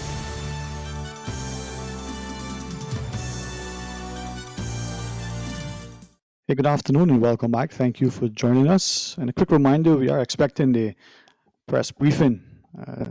Some call it other things. At 2 o'clock, we'll take it to you live. If it starts on time, we'll be there. When it starts, we'll go straight. So if you're talking, and it's include myself, we're going to cut you midstream. All right, it's open line though. Let's open it up and have some calls, comments, and some input from our listeners. I believe we had one caller maybe joining us. Is that still the case, Ms. Susan? Hey, good afternoon and welcome. Thank you so much for calling. Good morning, afternoon, Mr. Dwayne. Hey, good afternoon, sir. Always a pleasure to hear from you. Yeah, Steve McPhail here. The last time I was speaking we were interrupted by the press briefing, and I do apologize for that. that Yes. is going to come soon again. And then my phone went out on me, so I had to borrow somebody else's phone. But I would not have missed your program today. And what I did in order to get as much stuff in, I wrote down some of the stuff that I wanted to say so that I don't have to be quickly making different points. Okay. Yes, sir. Yes, So what sir. I would like to begin with doing is that this whole thing about the pension, taking money from people's pension, is only depriving the poor people of their cushions that they're going to need in years to come. This is not a solution to this crisis. And this is what I've written down. Yes, the sir. government needs to go back to the financial drawing board through an austerity budget. That's what they need to do. They need to scuttle all of those grandiose spending schemes and put through reforms. One, to offer relief from rent, to offer the landlords also relief from rent losses, to bring in a consumer credit law, to reform mortgages, and to give protection to those people who are not going to be able to protect their mortgages even after they take the money from their pension plan. They need to cease and desist from veneering the rich and the powerful, and to keep the poorer Caymanians from further economic ruin. There is enough money in this country for all to have a good health care for us all, to have a free, good education system, to have good affordable housing, and to have a living wage. They should stop taking everything from us. Talk about getting back to normal. This is my position. Going back to normal means banks foreclosing on homes because people cannot pay the mortgage in this unequal economic system. Going back to normal means more work permits and more Caymanians unemployment. Going back to normal means millionaires and beachland owners blocking us from using the beach. And going back to normal means electing individuals who are not qualified to regulate a modern democracy. And going back to normal means more prison rooms, mental wards, and no technical schools to alleviate us out of poverty. And going back to normal means more policemen, but not more journeymen. And going back to normal means more of those who already have enough and not enough for those who need more just to survive. So, if small businesses play such a vital role as they keep saying on the radio, in this economy, as they keep repeating, then why is there such a rigmarole in small businesses getting help? Lockdown induced liabilities will destroy small businesses. So why is the funding system skewed against them? Is it because their campaign donations are like the minimum wage, small and hand to mouth, not enough to whet the political beaks? It takes more than a skill calculator to calculate up how much a government earns from work permits to generate a fair and prosperous economy, to build a just society, and to navigate a national ship in a crisis storm. It takes men and women with grit, guts, and brains. So that's my take. That's my take on it. We need a. They talk about a. I haven't seen their plan. I don't know what their plan is, but we need to alleviate. We can't go back to where it was before because that's what everybody is trying to say. We are going to get back to where we were. We cannot afford to go back to where we were before, because those who already have enough is going to want more. Yes, sir. And we need to have right now. We need to have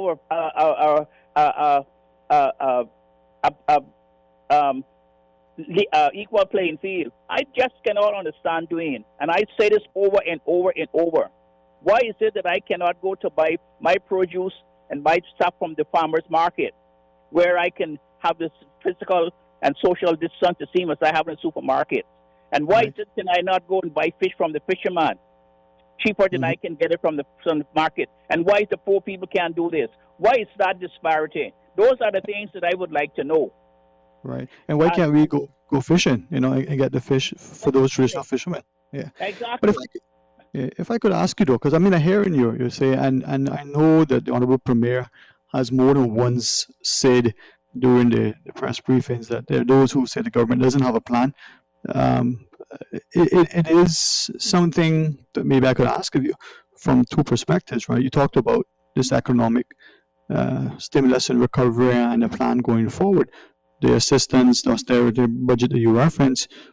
I've said this a number of times only because a number of times throughout the day, the amount of people who just call and repeat almost the same thing in unison as if they've orchestrated the phone call. The banks have granted a measure to those who qualify that says, you don't need to make your payments, we'll just tack on the interest. But why, like anything else, hit pause was the best way that one businessman put it.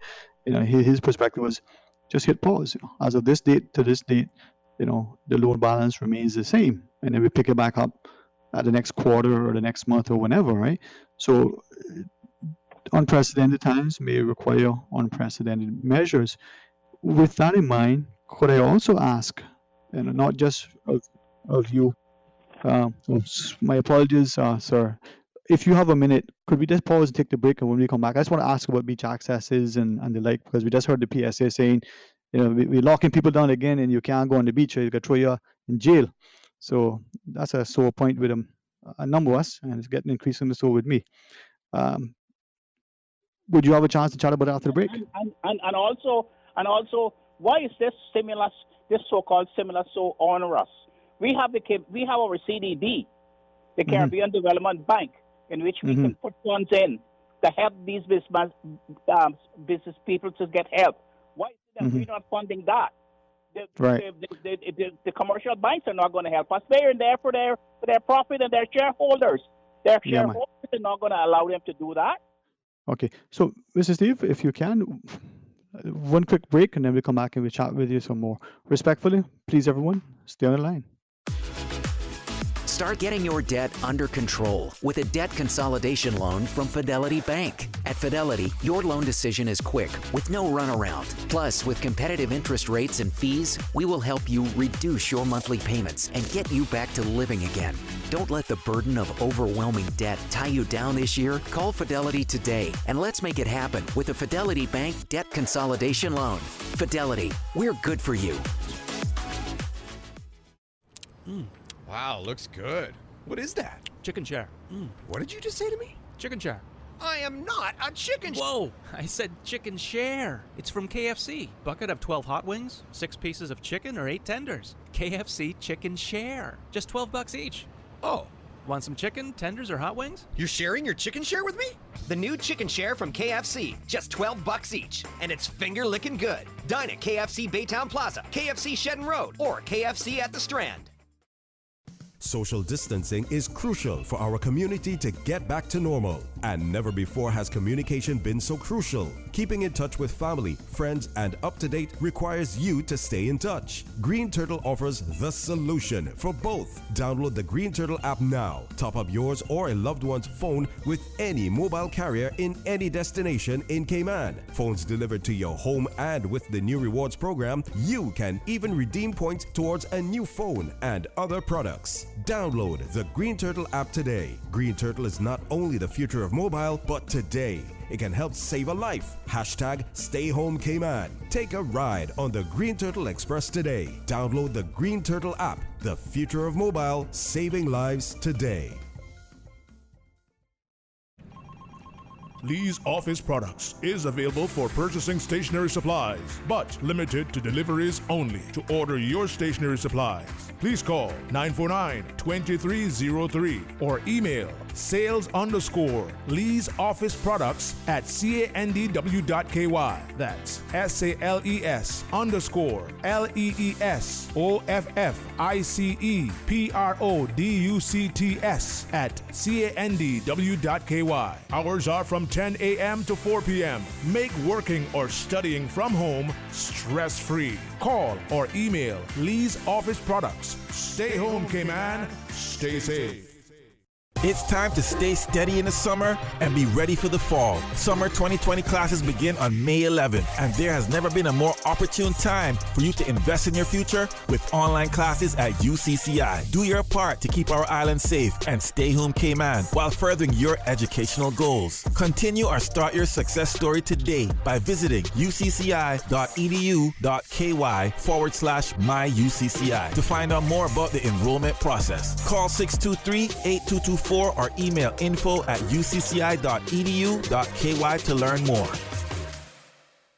Do you have questions about your water service? We've got the answer. Keep up to date with what's happening at the Water Authority by checking our website, waterauthority.ky. You can also stay up to date by following our Facebook, Instagram, and Twitter page. Staying home has just got a whole lot easier. Cayman Spirits has now launched a new delivery service, offering free home delivery of hand sanitizers and face masks. When COVID-19 struck Cayman, Cayman Spirits answered the call, repurposing their facilities to produce hand sanitizer during the island-wide shortage. Now that service is coming to your front door. Search for the Rum Runners in the App Store or visit rumrunners.ky to place your order of hand sanitizer and face mask. Free delivery with purchase of $50 or more. Rumrunners.ky by Cayman Spirits. Hashtag Stay Home Cayman. Hello, Cayman. I'm Quincy Brown. Anybody else getting mixed up with all these new coronavirus terms? Me too. But guess what? I've watched the press conferences and I've read the press releases and I've seen all the social media posts. Look here, I can help you out. Stay at home. Stay home. No gadabouten. Stay your backside home. Una got it now?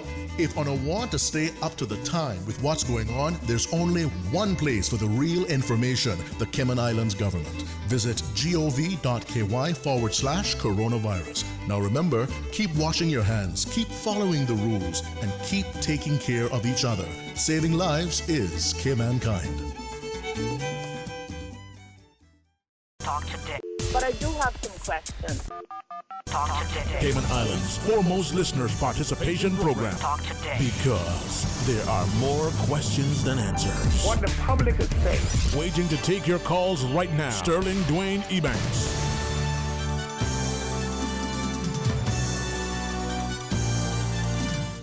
Hey, good afternoon and welcome back. Thanks for joining us. And certainly when the press briefing starts, we'll hit that as well. Mr. Steve is on with us. Mr. Ebanks, yes. Can I get my last point in? Yes, sir. Yes, sir. What I would like to say, we have our own bank. Why are we having all this big rigmarole with all these banks about all these applications and all of this stuff? We need to utilize our own bank, the CDP, the Cayman Development Bank. We need to utilize through direct purpose grants to achieve progress for our own people. That would be much simpler in my mind than this idiotic voodoo plan that has been proposed up to now. I say, and I maintain, that $200+ million into a cruise ship berthing would go a long way to assist needed businesses facing heavy losses and extinction brought on by this crisis. That would cover payrolls so that they can keep workers on payroll and benefits them through the next 2 years at least until this crisis is over. Those are the kind of things that we need to talk about. What we're doing is we're pushing the burden on the poor people and making them take their little pension that they have now, and then in 3 or 4 years time, government's going to have to pick up that, and instead of 7,000 people on getting NEU benefits, going to be 14, 15, 16,000 people. Those are the things I want to hear. Those are the things I'm willing to discuss. I'm not interested in this video scheme about people taking their money out. And even now when they need it, they're not going to be able to get it for no next 2 or 3 months. That's an idiotic voodoo scheme. Well, maybe the government will be able to listen to sage advice from people like yourselves. As I was listening to you, someone messaged in and said, what mess would we be in now had we went ahead with the cruise ship dock? Whether the funds are coming from government coffers or whether financed through another means. This other one, sir, asked the question, does the government really have the funds to invest in the Cayman businesses and provide the measures as you propose? What do you think? We have the financial wherewithal to put the money into the economy through funding the Cayman Islands Development Bank? That's what they say. They have the money. They say they have over $200 million in surplus. That's what they said, or something to that effect. That's what they say. That's what they told us. I have to rely on what they have said. All right. Well, let me reach out to you. Maybe you could be one of our guests when you have more time to share with us. The news is waiting for us, we're told, and then the press briefing at some point. Any final thoughts you want to share again with us, sir? I definitely would love to have along with some of my colleagues, Mr. McGilbert McLean and Mr. Roy Borden, because we definitely collectively have alternatives to what is happening, because we're interested in our people surviving. And all along, we've been veneering the rich and the powerful, but we're taking away the cushion from the poor and stuff. And that is not right. Well, I have a list of things that I would love for guests like yourselves to discuss, so let me reach out to you, and we'll make it happen. God bless, sir. Thank you. All right. Take care. With that, we'll pause and we'll go to the news break, and when the press briefing starts, we'll join that too. Stay tuned. Your 2 p.m. headlines brought to you by greenturtle.ky. Take a ride on the Green Turtle Express today. Download the Green Turtle app, the future of mobile, saving lives today. Today's biggest news. Radio Cayman. It's only 2 species that we have, on the island. Generations present. Your voice, your choice. For today's biggest news. Access. Local, regional, international, this is headlines from Radio Cayman's newsroom team. Today's biggest news. A shipment of 30,000 personal protective equipment kits vital to the safety of frontline healthcare workers in the treatment of COVID-19 patients arrived in the Cayman Islands on Thursday. The chartered cargo flight was the result of much behind-the-scenes works and a public sector and private sector partnership between the Cayman Islands government and Health City Cayman Islands. The full PPE kits are consisted of protective overalls, goggles, face shields, KN95 masks, nitrile gloves, and shoe covers. Good afternoon, I'm Dion Anglin with your headlines and news elsewhere. NASA has chosen the companies that will develop landers to send astronauts to the moon's surface in the 2020s. The White House wants to send the next man and the first woman to the moon in 2024 to be followed by other missions. Jeff Bezos' Blue Origin, Elon Musk's SpaceX, and Alabama-based Dynetics were selected to work on landers under the space agency's Artemis program. The 2024 mission will see astronauts walk on the moon's surface for the first time since 1972. And the Baltimore Police Department will use planes to conduct surveillance on the city's 600,000 residents from the air. The surveillance program is due to begin today following a legal challenge. That's a wrap of your headlines. I'm Dion Anglin.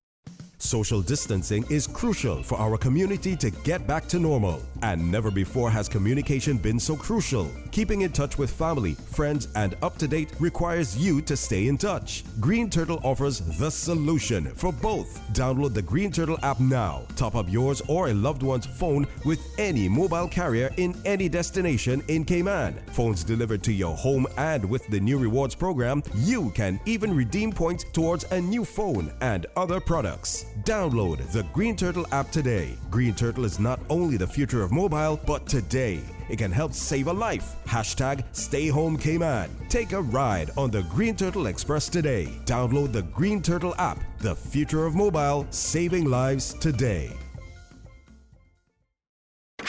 Stay in touch with Radio Cayman for the latest in news and information.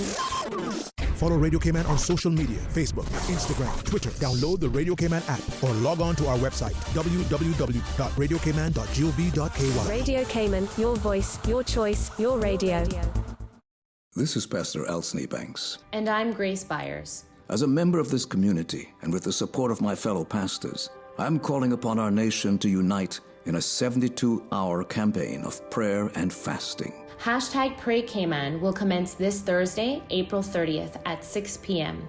and continues until Sunday, May 3rd. During World War II, when Allied forces were trapped at Dunkirk with no escape and little hope of survival, the leaders of Great Britain called their nation to prayer. For 3 days, citizens from every walk of life asked for God's help, and He answered with a miracle that saved many lives and changed the course of history. It's time for us to come together and pray. For our leaders and frontline workers, for those suffering with sickness and financial hardship. Together, with God's help, the Cayman Islands will ask for a miracle of our own. Details at praycayman.com. The public is advised that the hard curfew, which is currently in place, prohibiting access to all beaches and the coastline, has been extended. This means that all beaches, including the coastline, will remain closed until further notice. Breach of the hard curfew order is a criminal offense, carrying a penalty of CI $3,000, imprisonment for 1 year, or both. Again, all public beaches will remain closed throughout the Cayman Islands until further notice. There is to be no swimming, snorkeling, fishing, exercising, or any activity on the beach or along the coastline. Private owners with beach access are not allowed beyond the high water mark. This restriction has been imposed by the Commissioner of Police and will be strictly enforced. Stay home, Cayman. Hello, Cayman. I'm Quincy Brown. Anybody else getting mixed up with all these new coronavirus terms? Me too. But guess what? I've watched the press conferences and I've read the press releases and I've seen all the social media posts. Look here, I can help you out. Social distancing. Well, that means you're to keep a distance of 3 to 6 feet away from the person next to you. Or in layman's term, if you can see the color of the eye next to you, you're too close. Una got it now? If Una want to stay up to the time with what's going on, there's only one place for the real information, the Cayman Islands government. Visit gov.ky/coronavirus. Now remember, keep washing your hands, keep following the rules, and keep taking care of each other. Saving lives is Caymankind. Talk today. But I do have some questions. Talk today. Cayman Islands' foremost listeners participation program. Talk today. Because there are more questions than answers. What the public is saying. Waiting to take your calls right now. Sterling Dwayne Ebanks.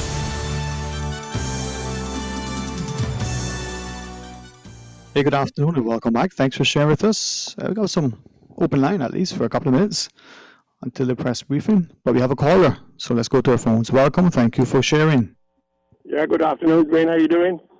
Buenas tardes, señor. ¿Qué tal, amigo, no? ¿Habla español? Sí, uno portugués, right? No. Hombre, porque yo no sé. I didn't know you speak Spanish, pero yo hablo bien español. I think I'm fluent when I speak Spanish. Anyway. I remember you. What I want to say to you was, Dwayne, that, you know, you remember when the World Trade Center, when that plane supposedly ran into the World Trade Center and it turned that building and all that, right?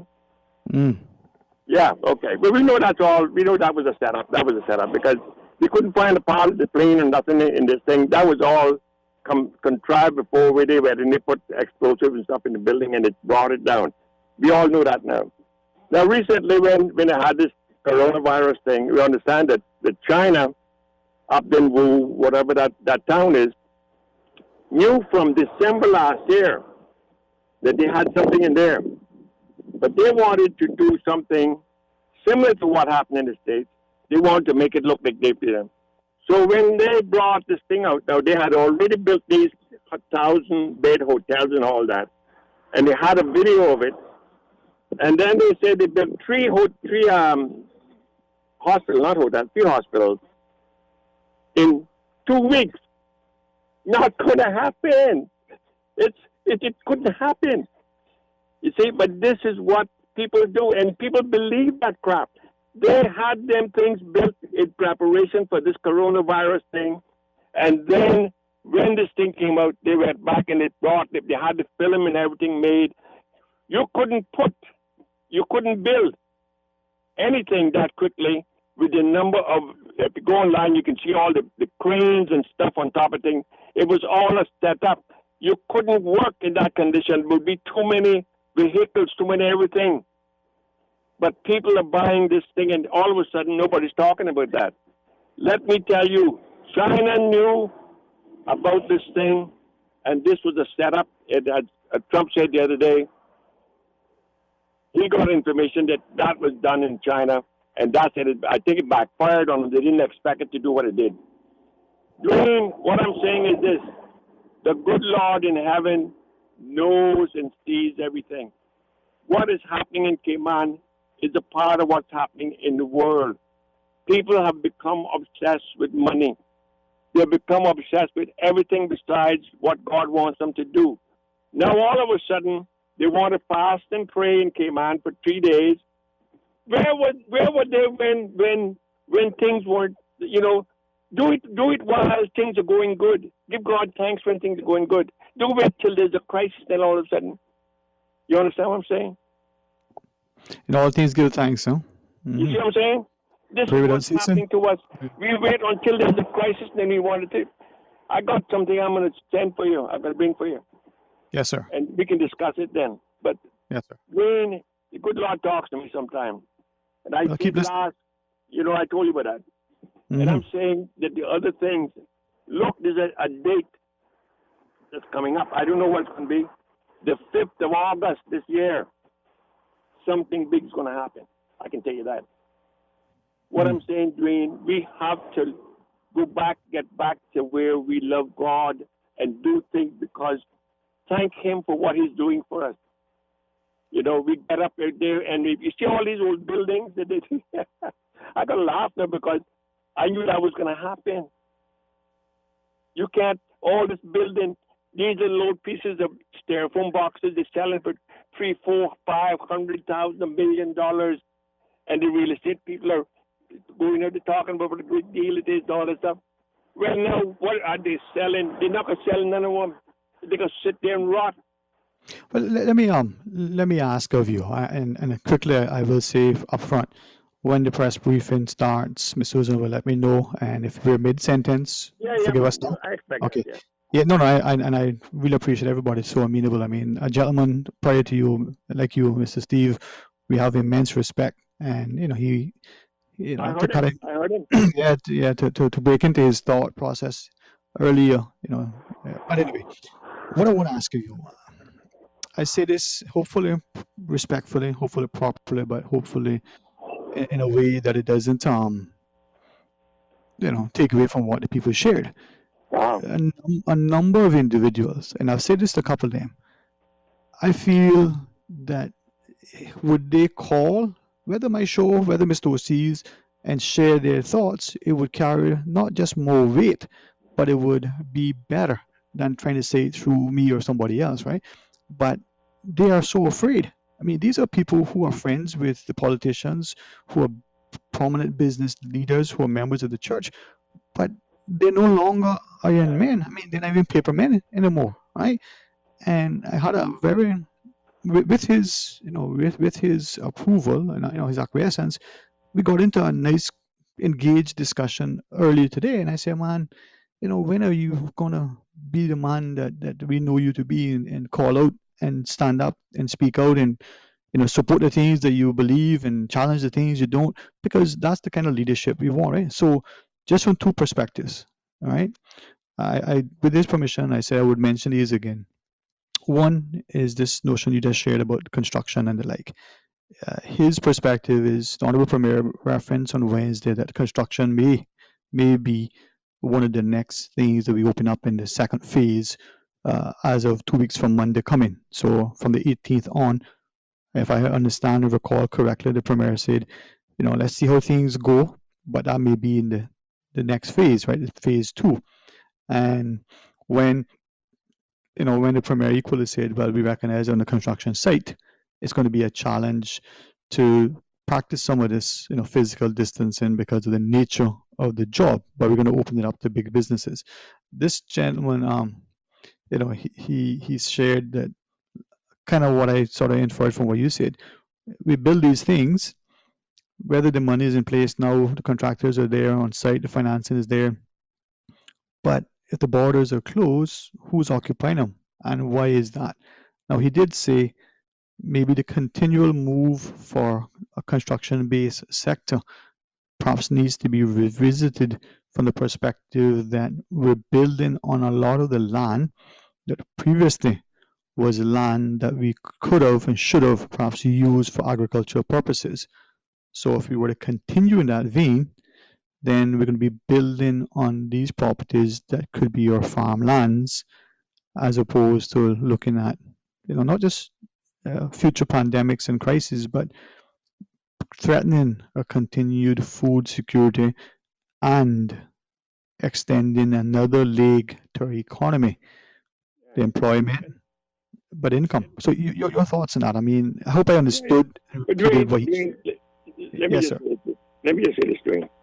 The thing is that I've been talking about that for so long. Cayman is very limited in its acreage. We don't have a lot of land, okay? And I said years ago, in fact, when I came back in '86, I started using building code and all that. Nobody knew what it was because they were going by regulation. Even all the big architects, nobody was using the building code. It was after I came when we started doing that. One of the things that I said before was we have to utilize all the land we have, because let me give you an example. When they go there and they tear down all of these mangroves to build land, and then they don't use it for anything except putting up buildings. And them build them plants and them things that bring the rain. You notice we don't get rain no more. Remember when we were growing up, you would have what you call thunderstorms or all kinds of stuff with the water. We used to be flooding the whole island. You don't see it no more. Okay? Yeah. And this year is going to be another dry year. But because there's money in building these buildings, and these real estate people can charge what they want, and because Cayman has become a popular place, and the people with money that want to come here. But you know what's going to happen? Oh, Dwayne, I feel badly, but it's going to happen. Cayman is going to go down the hill, and because we're going too fast, nobody's thinking, why don't we have a reserve fund that is strictly for emergencies and disasters? Yes, sir. Excuse me. Apologize. The news briefing now starts. To our listeners, have a great weekend. See you on Monday. Yes, sir. God bless. Okay. Hello, everyone, and welcome to our coronavirus press briefing on this Friday. Thank you for joining us. I'm Donna Bush. Of course, for those of you who've joined us via social media, the channel, or on Radio Cayman, we say a great thank you to you. We go first to a prayer from Pastor Michael Jeremiah. Good afternoon. My name is Pastor Michael Jeremiah, pastor of the Calvary Baptist Church in Georgetown. The Bible tells us in Mark 11:24, therefore, what things soever ye desire, when ye pray, believe that you receive them, and you shall have them. Let us pray. Our Father and our God, today we thank you that we can call upon you. We can come to you in the name of Jesus Christ, the only one that has given us access to the very presence of God. And Lord, we come today on behalf of our leadership, our team here that's done a tremendous job in leading and guiding our nation, even in the midst of this crisis. I pray now, dear God, that as they deliberate and explain and share information with us, that you'd give them wisdom. Thank you so much again for protecting our nation so far from an outbreak of this pandemic. We pray you continue to lay your hand upon us. Give our leaders wisdom as they take us through this, dear Lord. And we pray that, God, you'd spare this nation. Help men to realize that in the midst of this crisis, this is an opportunity you have given to us to look up to you, to repent, to turn our hearts towards heaven. I pray for souls, dear God, that yet are unsaved, that need to trust Christ. May they realize that all of this is to point men to repentance. Thank you that your word says, whosoever shall call upon the name of the Lord shall be saved. Bless now and guide in this session today as we commit this to you. In Christ's name we pray. Amen. And thank you, Pastor Jeremiah. Joining us in studio are the His Excellency the Governor, the Honourable Premier, and the Minister of Health, as well as the Chief Medical Officer, the Commissioner of Police, Director of HMCI. We also have our sign language interpreter. Joining us on Zoom are members of the press and the Medical Officer of Health. We first go to Dr. Lee. Good afternoon. Just an update on the testing that's going on in the sister islands. Dr. Velasamy has just texted me and advised me that 200 tests have been done on Little Cayman, and in Cayman Brac over 200. So about 245 have been done in testing, and their frontline testing has included not only, well, clearly all of the population of Little Cayman, but on Cayman Brac it's been included the nursing home, the police, the fire service, and so on. We have a positive result to report today, and this positive result is one that's been acquired in the community. So I think it's really important to remember that this can pop up anywhere. These are ordinary people going around their everyday business, and they just do not know how they've become positive. So we do have this positive case. That reminds us to please keep your distance from people, wear masks when you're in public spaces, wash your hands, as we all know the advice, but please keep to that. And the social distancing when you're exercising as well. I've mentioned before, I've seen a lot of sports people together. I understand the desire to be together, but please, if you can remember that this is to protect everybody, not just yourself, but everybody on Cayman from catching COVID. The other results are that there are 391 negative results to report, bringing the total tested on all of the islands to 1,927.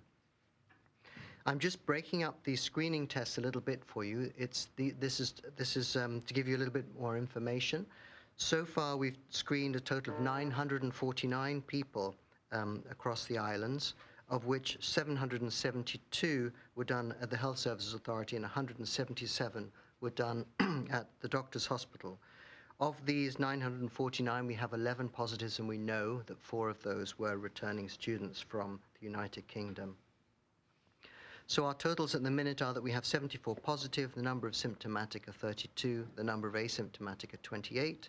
We have only 3 admitted, so the number at the HSA has dropped. There are only a total of 3, and we know that 2 of those at the Health City are currently admitted for other reasons.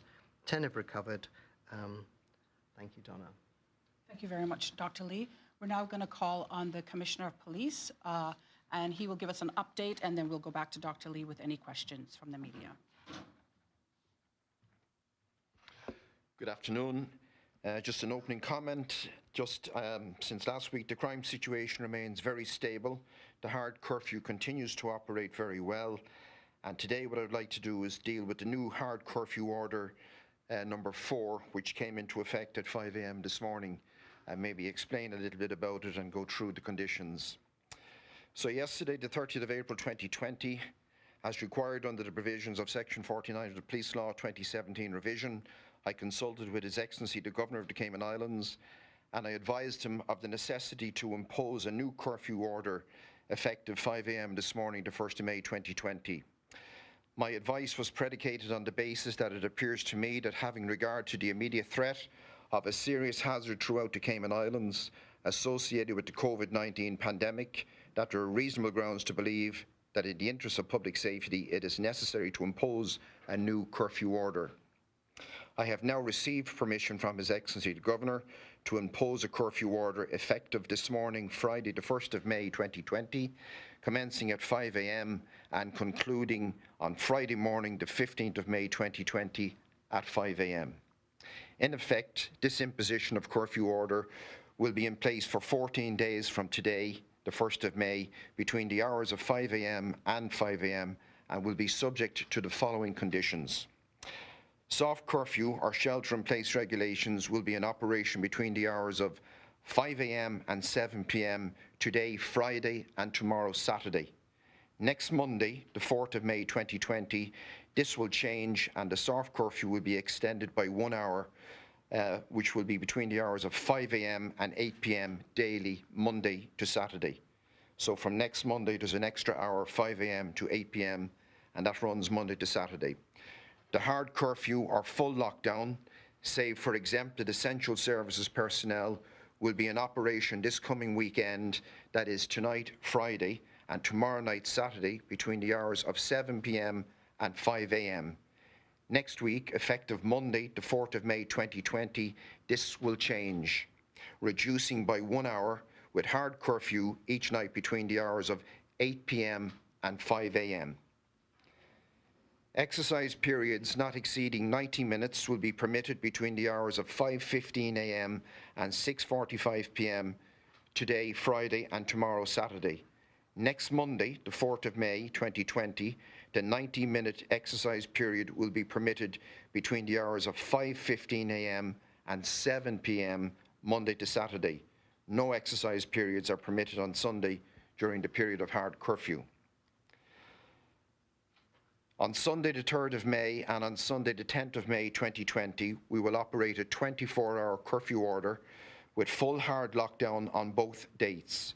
No person or persons other than exempted essential services personnel will be permitted to leave their homes on those dates for any reason. Exercise periods in public places is not permitted on either of those two dates. And if I could just turn now to beach access, and appreciating all the difficulties this does cause, to set out the terms of the order from Friday the 1st of May 2020 through to Friday the 15th of May 2020, there is a full 24-hour curfew or hard lockdown of all public beaches throughout the Cayman Islands. This means no access to public beaches throughout the Cayman Islands at any time during the period 5 a.m. on Friday the 1st of May this morning and 5 a.m. on Friday morning the 15th of May 2020. And for clarity, this in effect is a full hard lockdown of all public beaches throughout the Cayman Islands, which prohibits any person or persons from entering on, walking, swimming, snorkeling, fishing, exercising, or engaging in any type of marine activity on any public beach throughout the Cayman Islands.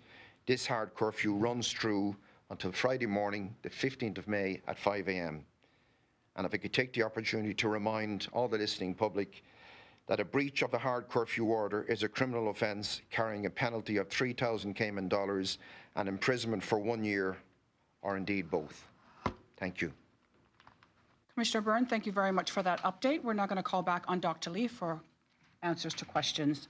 And we're going to go first to Ralph from the Caymanian Times. Good afternoon, Dr. Lee, and thank you for your report. Could you please repeat the numbers for me, just the major ones, such as the number of tests and the number of positive cases, please? Yes, 302 tests in total with 1 positive. Okay, and total number of tests? 1,927. Okay, very good. Thank you very much. I have two other short questions for you. Can you give an update on the backlog of testing for the quarantine facilities? I didn't quite follow the question. I'm sorry. Okay. Can you give an update on the testing for the Can you give an update on the backlog on removing the backlog of testing at the quarantine facilities? In your last one report, you said there was a backlog of testing those people who are quarantined. I think that was now complete as of a few days ago. So they're now up to date. Thank you. And the second question is, there isolation protocol for Cayman Airways pilots? We know they're doing repatriation flights, and we want to make sure that they're safe. Is there an isolation protocol when they come home? No, they're not being isolated because they're going to countries where they are not leaving the aircraft. So the crew and the pilots are staying on board the aircraft, and they're not interacting with anybody on the ground. If they do interact with anybody on the ground, if they're required to do so, then yes, they would need to go into isolation. So we've been through the protocols for that. So a lot of the people that are coming in are actually being brought in by American crews who, again, do not leave the plane. They stay there and they go off again, like the cargo planes and so on. But I've said Cayman Airways understands the general principles behind this, and we've gone through the detailed plans with them. Additionally to that, when they're if they're, for example, going to pick up a bunch of people from another country, they are making sure that the distancing within the plane is is very well spaced, that the crew, unless there's an emergency, obviously that would change everything, but provided there's no emergency, the crew are not interacting at all. Water bottles are being left on the seat. There's some drink. There'll be no service through the flight, and all the crew have been sent to, or either have been or will be going to the HSA to be taught on the correct use of personal protective equipment in order to safeguard them from any potential infection. Okay, thank you very much. Dr. Lee, just to confirm that is it 392 results or 302? 392. Okay, thank you very much. Okay, we're going to go now to Shanda from Radio Cayman. Thank you, Donna. Good afternoon to each and every one of you. Dr. Lee, just want to get your thoughts on just a couple of things here. The long-term outlook. Not sure if this was addressed before, but let's say 1 month from now, 6 months from now, for our recovered patients, or after someone recovers from the virus, how often will they be retested or should be retested, if at all, and on what grounds? Once people have had a positive test, they're then retested 14 days after their positive test. And if they've had 2 negative tests after that 14 days, they're then released and they're not retested. They're considered good to go. Good to go. All right. And again, on the same line of long-term outlook, I know it may be too soon to tell or determine based on time, data, and even knowledge of this new virus, but are you concerned with the potential of long-term virus complications? Like what sort of plans are in place, or do you may have in mind to ensure that recovered patients or those diagnosed with COVID-19 are not at risk for long-term complications? I'm not aware of any series that have looked at longer-term complaints that people have suffered. That will clearly, as you've suggested, that'll come out with time. It may well be that there are some longer-term sequelae. That would become an issue for whoever is the physician that's looking after their patient. But I have not yet seen any evidence for that, but it's clearly will be an interesting, well, unfortunately, it will be an interesting area to keep an eye on. Yes, unfortunately. And just one last one here. Do you have any concerns, or are we hearing any concerns from our recovered COVID-19 patients on reintegrating within society, or in terms of, like, they may feel a bit ostracized or cut off or stigmatized as a result of this virus? Are you hearing any concerns about that? If not, what sort of advice would you give these individuals or just the general public on these concerns? I think that, yes, I mean, it's always a worry. That's why we're so keen not to try and to try our hardest not to identify everybody, because in essence, for many people, this will be a relatively mild disease. And once they're through it, they're through it. So in fact, they're the friends that you should go to now, because they're not going to give you COVID because they've had it, so they have the protection. But stigma is always a problem whenever somebody has been singled out for any particular reason. And the mental health helpline is there to try and give support should that be needed. I know that some people are struggling with it. Some people, especially the people who have been who have not yet had their negative tests, are struggling an awful lot, and I feel very much for them. And there are children involved as well. It's a concern. I think that they should reach out to their GPs, to the people around them that they trust, and if needed, to mental health professionals. I would hate anybody to feel isolated, so there are different avenues for them to reach out to. All right, wonderful. Thank you, Dr. Lee, and that's it for me for now. Dr. Lee, I do have one question before we move to Reshma. The one positive case that we have, is that on Grand Cayman? Yes. Thank you very much. Reshma, please go ahead. Good afternoon, Dr. Lee. Good afternoon, everyone. Donna, you took my question. That's what I was about to ask, Dr. Lee, where this one positive test came from. Is it, I may have missed it, but is it a community transmission, Dr. Lee? Correct. Okay. Now, the recovered cases, when you went through the results, it was quite quick. I may have missed it, but can you give us the recovered cases number? Yes, so the recovered cases are 10. Okay, so it remains at 10. That figure is always a little bit delayed because it could be that there are more that I just reported today, but it needs to be processed, and that figure is always a little bit more delayed than you might like it to be. Okay, understood. Those who are in hospital, what kind of condition are they in? I believe they're all doing well. I've heard no reports, and the numbers are dropping all the time, which is good. And I know that the two at Health City are stable. Okay, great. Thank you. This is a kind of technical question, but maybe you can help me through it. Has Cayman's R0 numbers been worked on, or what are those numbers that will allow us to slowly reopen the economy as the Premier talked about this week? I think the real answer for that is to look at our graph that I've only showed you once, but I develop every day, because that's basically showing how many infections you have. And we have lots of days where there are zeros. So our R0 value is very low. I have not bothered to calculate it because it's very low.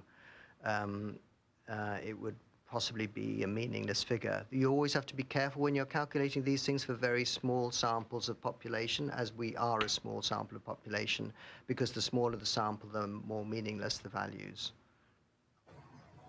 So in that case, does that mean our rate of infection, which is what the R0 really talks about, it's almost negligible then? No, it's not negligible, because clearly we're counting it, but it's very low. And we hope it stays that way, yeah. Okay, so we're using this as a scientific basis for reopening the economy. We've seen the importance of contact tracing in that instance of reopening the economy, and also tracing how these cases originate. How many people do we have that are conducting the contact tracing, and are there any plans to increase the numbers as we slowly open the local economy? There would only be a reason to increase the number of contact tracing if we had positive people to contact trace. We've only got one today, so they're coping okay at the minute. That we have increased in the past because we had a lot of people to do. We had to increase that cadre of people a good deal. So their numbers went up by maybe 3 times or 4 times what they were normally. We pulled in people from outside. So we pulled in people who have skills in that area, like from the Department of Environmental Health, some of whom have been trained in epidemiological surveys, have been trained specifically for this circumstance when we have an epidemic. And they are active now and are helping to manage our current group that are isolated. But at the moment, touch wood, we're not needing to pull in extra people, but we're well aware that that need may arise at any point. And it has been discussed. Okay. Questions are coming in from the public with regards to the extension of the curfew and why we are continuing with it. I don't know if this is something you may be able to answer, or maybe the commissioner can also weigh in. But what's the reasoning behind extending the curfew for further 2 weeks if we're seeing the cases dropping, we're seeing lower numbers? I think we'll get further answers from the Premier later on. That's a government decision, and I'll allow the panel to answer that later on this afternoon. Okay, fair enough. Thank you, Dr. Lee. Okay, thank you, Reshma. Now we go to Wendy from CNS. Dr. Lee, can you clarify some of these figures that you gave, because I'm a little confused. In particular, where you spoke about the screening tests, yes, you said that 949 have been completed, but we don't have the results for all of those yet. Yes, no, we do have the results for all of those, because we've essentially been screening for some weeks. In that, right, you know, when the flights come through and we have a whole bunch of asymptomatic people. So you're describing those as screening as well? Absolutely. So anybody that we've sampled that was sampled who didn't have any symptoms, we were just saying, you know, for some reason or another, we want to know the answer. That's been counted as a screen. But it does mean that Wendy, that we've counted all these people, which is great. So the 11 positives from screening were largely travellers then? 4 certainly were. I would have to look at the other 7 to find out, but I bet your bottom dollar some of them were, yes. So largely, the only community transmission that we've got from screening is the one today and the one the day before yesterday, I think it was. I think you asked, I know people hate it when I say this, but I think you asked me about this a few weeks ago, maybe 10 days, 2 weeks ago. And I said that it was, some number was around half a dozen of the community acquired. I think actually I was looking back at my graph where I've shown the graph, and it's around 15 where we've said no connections. But when we drilled down into them, I think the true answer is more like 7, where we absolutely have no idea where somebody's got it from, where it could have been that somebody was a taxi driver, and although they didn't actually meet somebody, we think, for the nature of their employment, it's highly likely they may have come across a traveler. So that's been counted as somebody who had no connections, although, there probably was a connection. Okay. So, yeah, sorry, what I meant was that because I thought the screening had only just started, and so the screening results, I was talking about that particular, but I didn't realize that the screening was also considered for the people coming in. Yeah, clearly the bulk of the... Yeah, there's been huge amounts within the last 10 days or so, because about 10 days ago is when it started, so the numbers have gone up an awful lot. But we have included all of those done before that who were screened for other reasons. I see. Also, just lastly, the testing on the sister islands, are those results in yet? The 200 on Little Cayman and the 245 on Cayman Brac? No, they were only that's what I thought. They were only completed today on Little Cayman. I understand that the samples are coming over to Grand today. I had a flurry of texts just before I got up here from Dr. Velasamy, and they've done 245 tests on Cayman Brac, and he is hoping to have them completed his survey by Wednesday. And I've said if he can please push it up and get the samples to us earlier, that would be great. So hopefully by Monday we should have samples from Little Cayman reported upon in order that we can take some decisions at the governmental level. The government can take some decisions. And next week, within a matter of days after that, we will have results for Cayman Brac in order for us to inform decisions. Okay, great. Thank you very much. That's all my questions. Okay, thank you to the media. Thank you very much, Dr. Lee. We move now to our Honourable Premier, Mr. Alden McLaughlin. Thank you, Donna. Hello, everyone. Happy Friday. I have a lot of things to talk about today. I want to start, if I could have the camera put on this so I can hopefully explain where we're going.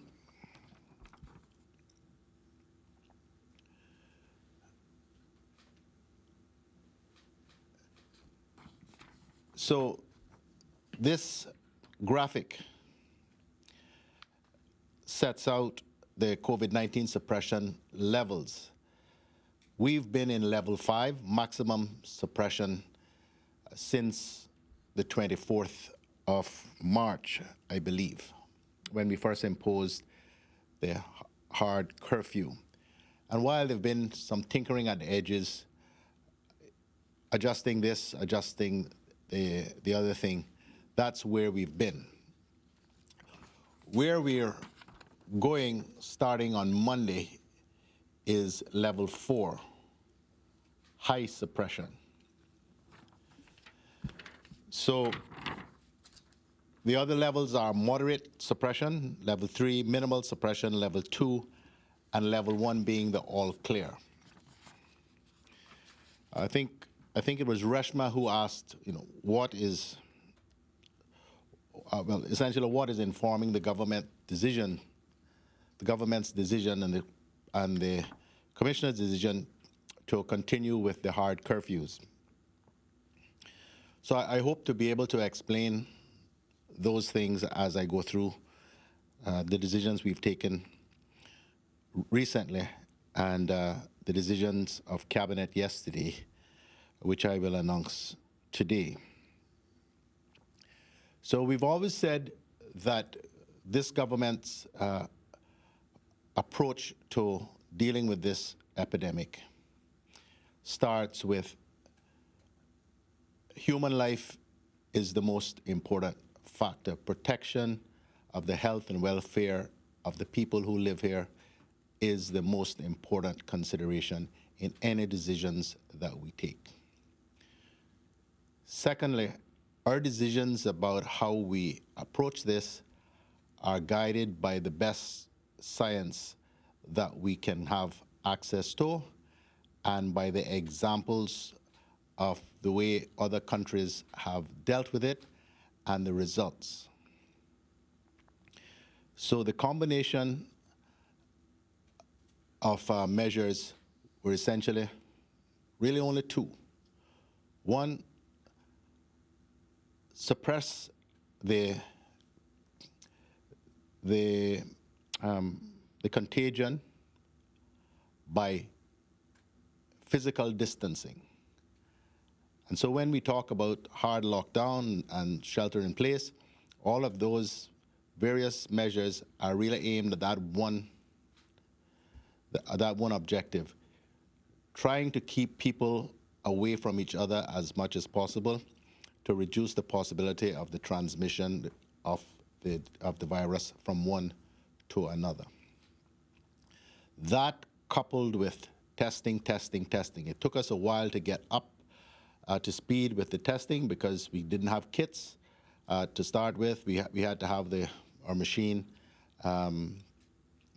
checked out by PHE and our processes and all of those things. So that took us a little while to get into gear. But we are now really under full steam with respect to the testing. The results of the testing help to inform the decisions that we take with the degree of suppression still necessary. I don't recall the exact number that Dr. Lee just announced, the overall number but we are almost at 2,000. That's a good number, but still not significantly representative of the overall population of the Cayman Islands, particularly Grand Cayman. I'm going to speak to Cayman Brac and Little Cayman separately. For us to actually relax and say, we're good. We can open back the beaches. We don't really mind people mingling and commingling and getting together because we're fairly confident now that the risk would be minimal. We're not there at all. The results this week have been hugely encouraging. I can't tell you, I'm not very demonstrative, but I'm as close to ecstatic as I usually get, really, about the results of this week. We are definitely trending in the right direction. 392 today, only one positive, even though that's a worrying positive because we don't know how that person contracted it. I don't know whether this was a frontline screening or not, but it wasn't a frontline screening. Thank you, Dr. Lee. But I was going to say, people who are on the front line, I can certainly see how they could pick up the virus without having any idea how they came by it because they just interact with so very many people. Hence the reason why frontline screening is such a priority of the exercise that we are going through. So the more results that we get, and if they continue to trend the way they are trending, the more we will be able to relax the various suppression measures that are in place. I'm going to speak now to, or actually read what the decisions are with the new shelter-in-place regulations, which were made by Cabinet yesterday.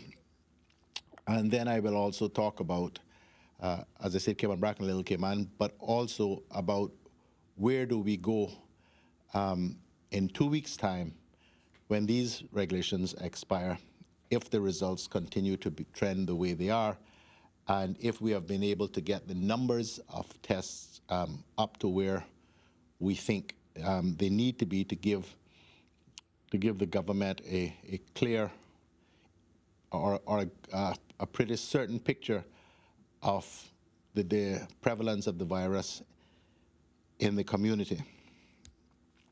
So the first thing I should say is the current shelter-in-place provisions, which we've been operating on for for the last almost 2 weeks, well, 2 weeks, and which expired this morning, have been continued for today and tomorrow, Saturday. Sunday, as the Commissioner explained, is the hard curfew. The new shelter-in-place provisions, which Cabinet decided on yesterday, and which I will read about now, will come into force on Monday and continue for another 14 days. The Prevention, Control, and Suppression of COVID-19 Regulations 2020, which is the known commonly as the shelter-in-place provisions, which will come into force on the 4th of May 2020, repeal and replace the Public Health Prevention, Control, and Suppression of COVID-19 Ticket Regulations 2020 and the amendments to that. It should be noted, however, that the shelter-in-place provisions still remain in place, subject to a few changes. In respect of public places, the changes are as follows. Money remittance facilities will be open to the public and will be allowed to operate at any time during the hours of 6 a.m. and 7 p.m.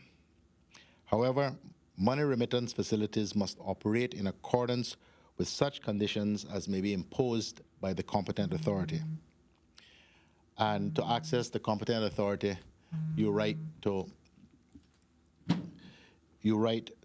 curfew time at gov.ky. Post offices will be open to the public and are allowed to operate at any time during the hours of 6 a.m. and 7 p.m. That is from Monday, the 4th of May. Retail banks, building societies, and credit unions will be allowed to operate during the hours of 9 a.m. to 4 p.m.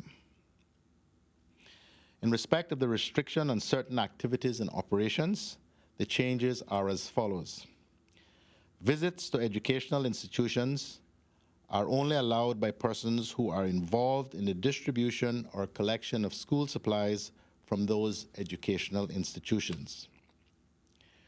Persons will now be allowed to conduct the business of a mail or parcel courier service, but only where the person is providing only for the collection and delivery of mail or parcels. Persons will now be allowed to conduct the business of a pet grooming service, but only where the person is providing for the collection and delivery of the pet. Persons will now be allowed to conduct the business of a retail store, but only where the person is providing for the delivery of goods.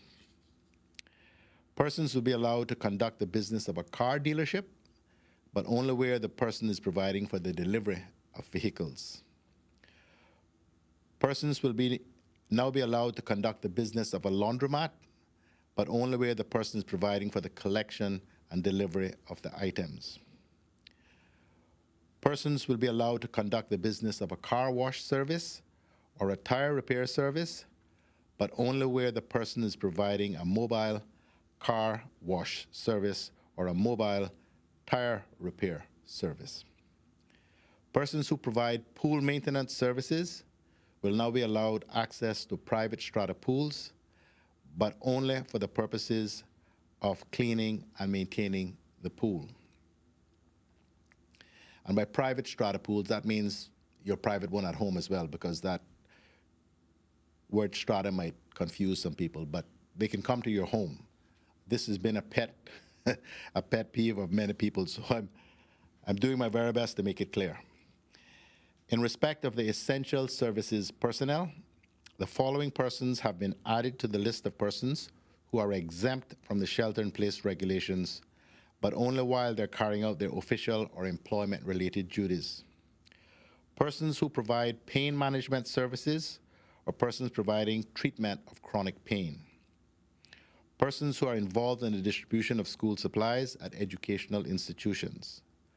Postal workers and persons employed by mail or parcel courier services to collect and deliver mail and parcels. Persons who operate retail stores and persons employed by them to deliver goods. Persons engaged in the provision of pet grooming services and persons employed by them to collect and deliver pets. Persons engaged in the provision of pool maintenance, grounds maintenance, landscaping, and gardening services. Persons who provide mobile car wash services or mobile tire repair services. Persons who provide laundromat services and persons employed by them for the collection and delivery of items. And for practical purposes, laundromat services means your dry cleaner as well. Persons who operate car dealerships and persons employed by them to deliver vehicles. We've also extended the times until which persons who provide food delivery services or grocery delivery services may operate, as well as extended the time for persons to collect food. Persons employed by restaurants to provide food delivery services may do so until 10 p.m. Persons employed by businesses other than restaurants to provide food or grocery delivery services may do so until 10 p.m. Persons who travel to restaurants which provide drive-through or curbside collection of food or provide for the takeout of food may do so until 7 p.m. And the reason we're able to do that is because the Commissioner has reduced the curfew period by an hour so that hard curfew comes into effect at 8 p.m.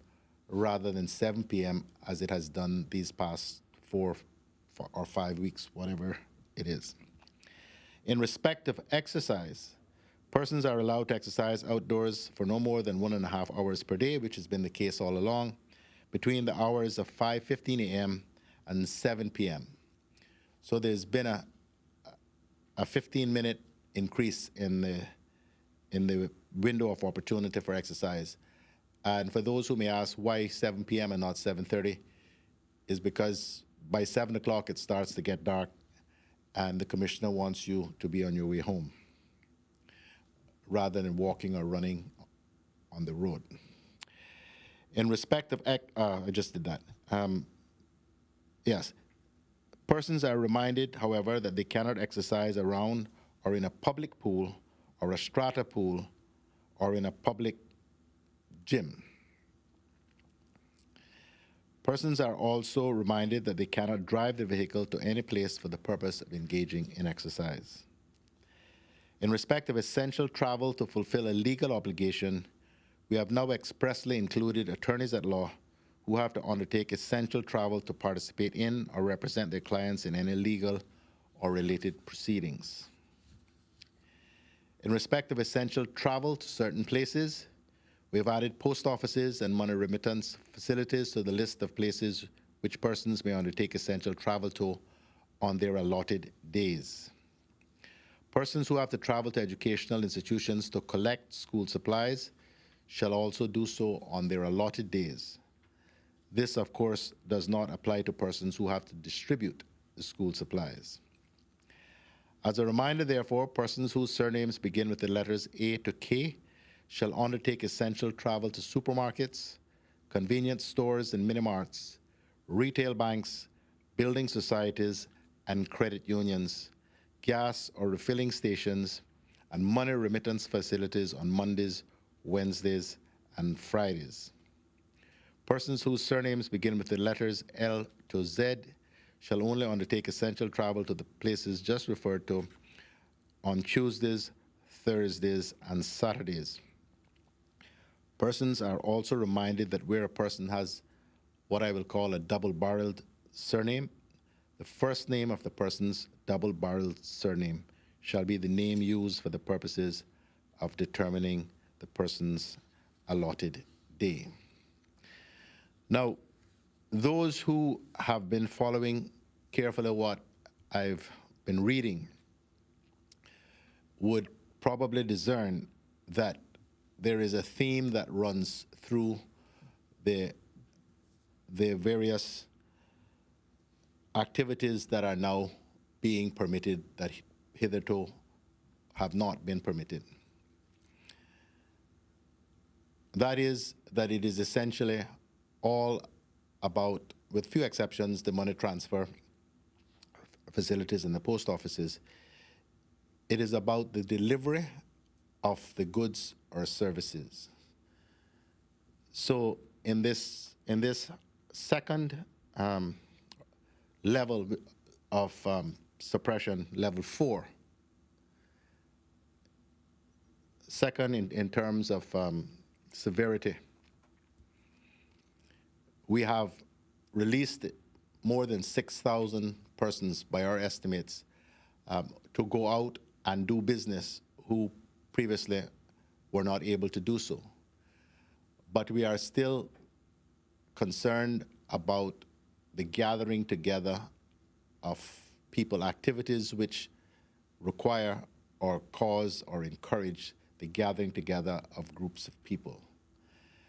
Hence, the emphasis on the delivery of the goods or services rather than the person who is purchasing the goods or services having to go inside an enclosed space.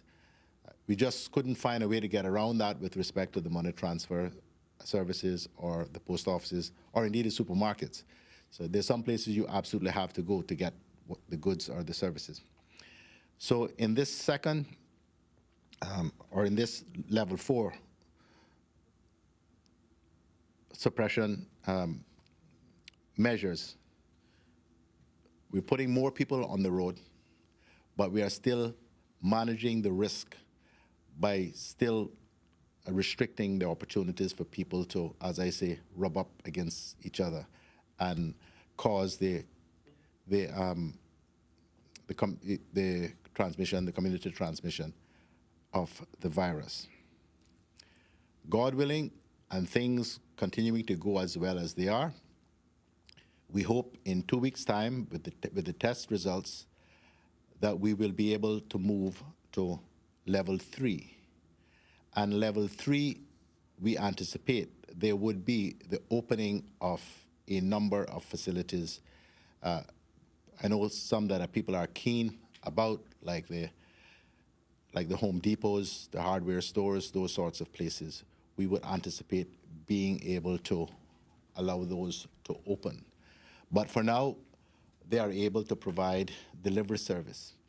And I probably shouldn't say this because I'm encouraging more questions, but we are already looking, even during this period, those that are able, those hardware, Home Depot type places who are able to demonstrate to the competent authority that they can safely do curbside delivery or from their parking lot or whatever.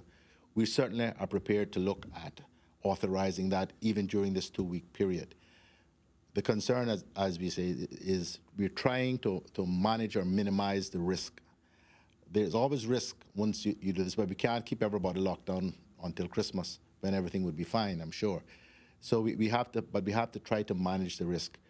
As a country, as a community, we've come too far and we've made too many sacrifices to throw this all away by rushing to ease the restrictions and wind up in the position that a number of places have found themselves where you have another outbreak of the virus. I know the beaches and the fishing continue to be a major sore point for many people. Believe me, we understand there is relentless pressure on us to ease this. We understand. But as Governor Ron DeSantis in Florida is learning very painfully, and as Governor Newsom, I think he is, of California, has already learned, beaches are one of the principal places where community transmission of the virus occurs. And it is almost impossible to police, as the commissioner and his team have discovered the hard way. It is just too big an expanse, and it requires too many officers to stand by vigilantly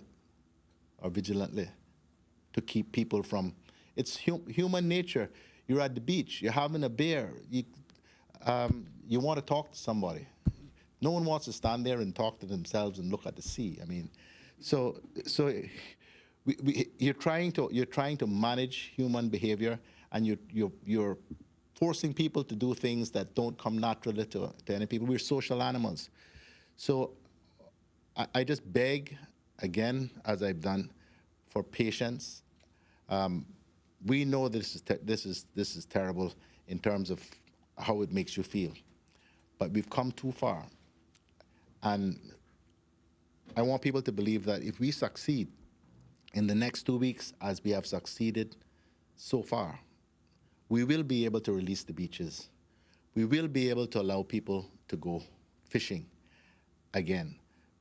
And we will do so with confidence, reasonable confidence, that the person next to you isn't carrying COVID-19. That's where we're trying to get to. Now let me speak particularly to Cayman Brac and Little Cayman. We have essentially tested everybody in our public health, not me, in Little Cayman. There's 200 plus tests, and I think there are 208 or 210 residents there. So that's been done. We've swabbed them, shall I say. The tests are still to be actually performed. Making very good progress in Cayman Brac. And in another day or two, the swabbing for those that we intend to test in Cayman Brac should be done. It is not the intention to test every person in Cayman Brac, but representative samples from the various community groups, frontline people, people who work in the restaurants, at the hotel, people who have a lot of interface with other people and the public generally, so that public health can take a view about the likely prevalence or not of the virus in that community. There's only been one positive case there, and I think that we've had results for about 90 people. So the indications are very, very good. Little Cayman is a very small community. We've been locked down now for about 5 weeks. There have been no cases from Little Cayman reported, but also no indications of any people being ill. So if I were a wagering man, I would wager that all of the results from Little Cayman will be negative. Now, the great news for Cayman Brac and Little Cayman, which have distinct borders, and those borders have been shut down, only allowing in essential supplies and people, is that if the results are what they are expected to be, as early as possibly Tuesday of next week, both curfews could be lifted from Little Cayman, with Cayman Brac shortly to follow. So they would not any longer be subject to any of these restrictions, except, of course, and we need to think carefully about that, restrictions still on the numbers of people who are allowed to gather publicly and public functions, and of course the continued insistence on physical distancing and the protocols around washing your hands and respiratory etiquette and so forth, which are now, for all of us, commonplace in this time of epidemic. But we are doing everything we possibly can, pushing and shoving. And I know we're making a couple of people, some people, a little uncomfortable on our insistence that we have to have Cayman Brac and Little Cayman as an absolute priority. Fishing is greatly loved across all of these islands by local people. Sometimes I don't think that people who come from somewhere else understand what a passion it is for many local people. But in Cayman Brac in particular, it is a religion. And so, so there is immense demand and concern that people are not able to fish. But I'm going to use up every bit of goodwill and love that Cayman Brackers have for me, and even walk out on a limb and to say to you that Alden promises you that we are going, assuming your results tell us what all of us want to hear, we are going to release Cayman Brac from the restrictions over the course of next week as early as we possibly can. Results being what we all hope them to be. Please, I beg you, don't give Julian Moores any more pressure than you absolutely have to, because when you pressure them, they pressure me and they pressure the governor. And we can't take much more pressure now. So I beg you, Cayman Brac, and little Cayman Brac especially, please stay with us for just a little bit longer. And then you'll be released while people in Grand Cayman will still have to labor under some degree of restrictions for a while yet, because the numbers of persons tested need to increase fairly significantly. I also want to address, let me start with an appeal. We are starting to suffer again from the leaking of information to the public. There's a story in Cayman Mile Road today. Clearly, Cayman Mile Road were provided with an early copy of the decisions, of the issues that Cabinet had to consider and decide. Now, this isn't because this is a military secret or something politically sensitive, but when information is released into the public domain before it's actually been, the decisions have actually been taken, all it does is cause questions, concerns, confusion, and myself, my colleagues, and the governor to spend endless amounts of time refuting them, calming people down.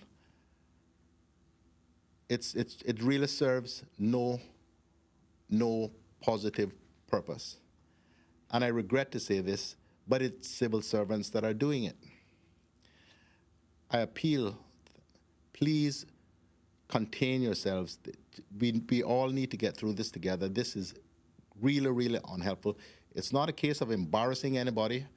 It doesn't embarrass us in the slightest, but it requires us to spend a whole lot of time, as I did last night, Minister Hugh did last night, His Excellency the Governor had to do, on the issue about construction and how we're going to treat with construction, which is one of those categories of endeavor, of industry, that will be dealt with in the next phase.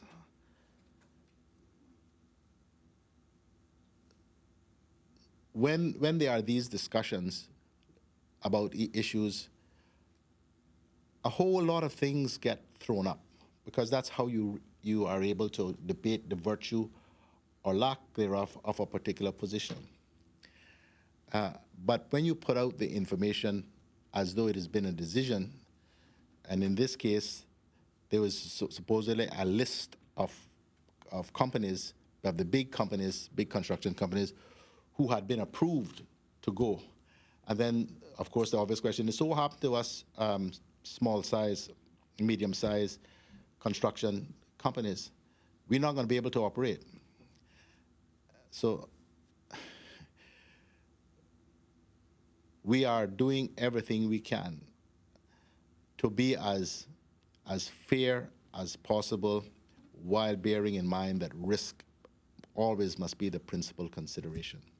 So we are, in relation to the construction, we are working with Dr. Lee on a plan as to how we are able to ensure that small construction companies are able to operate. I mean, the simple answer to it, in practical terms, is if you've got 4 or 5 or 6 men, we test them all.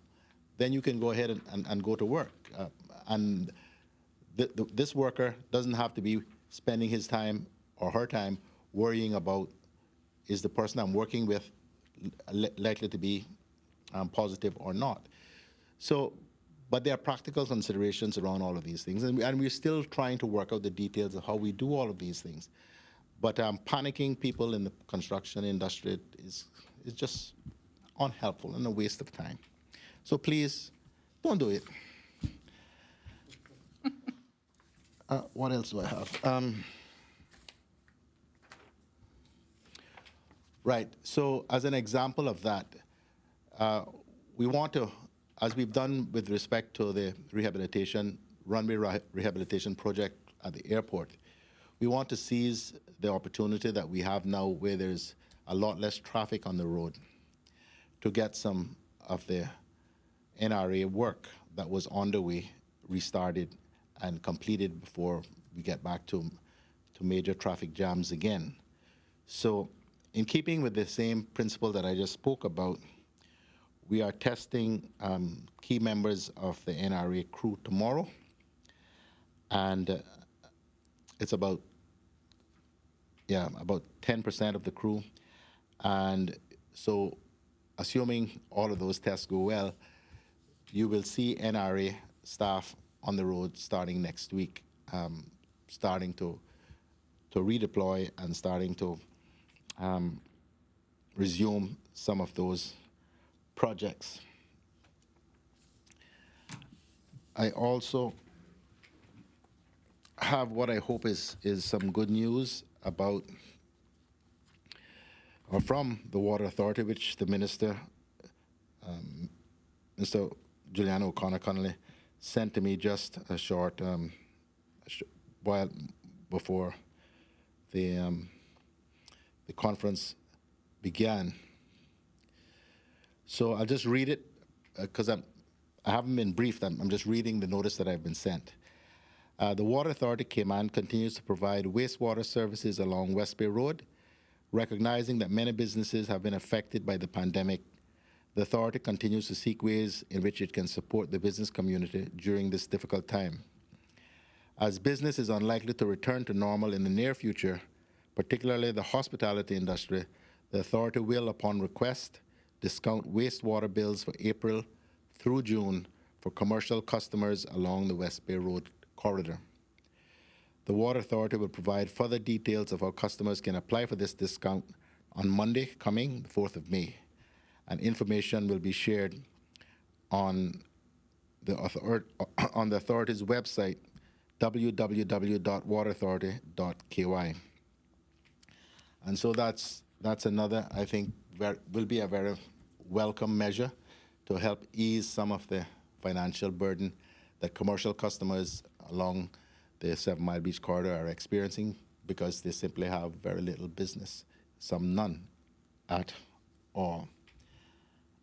And then a final note from the Honorable Attorney General dealing with a matter that I was asked about and did deal with at the last press briefing, plus an additional note.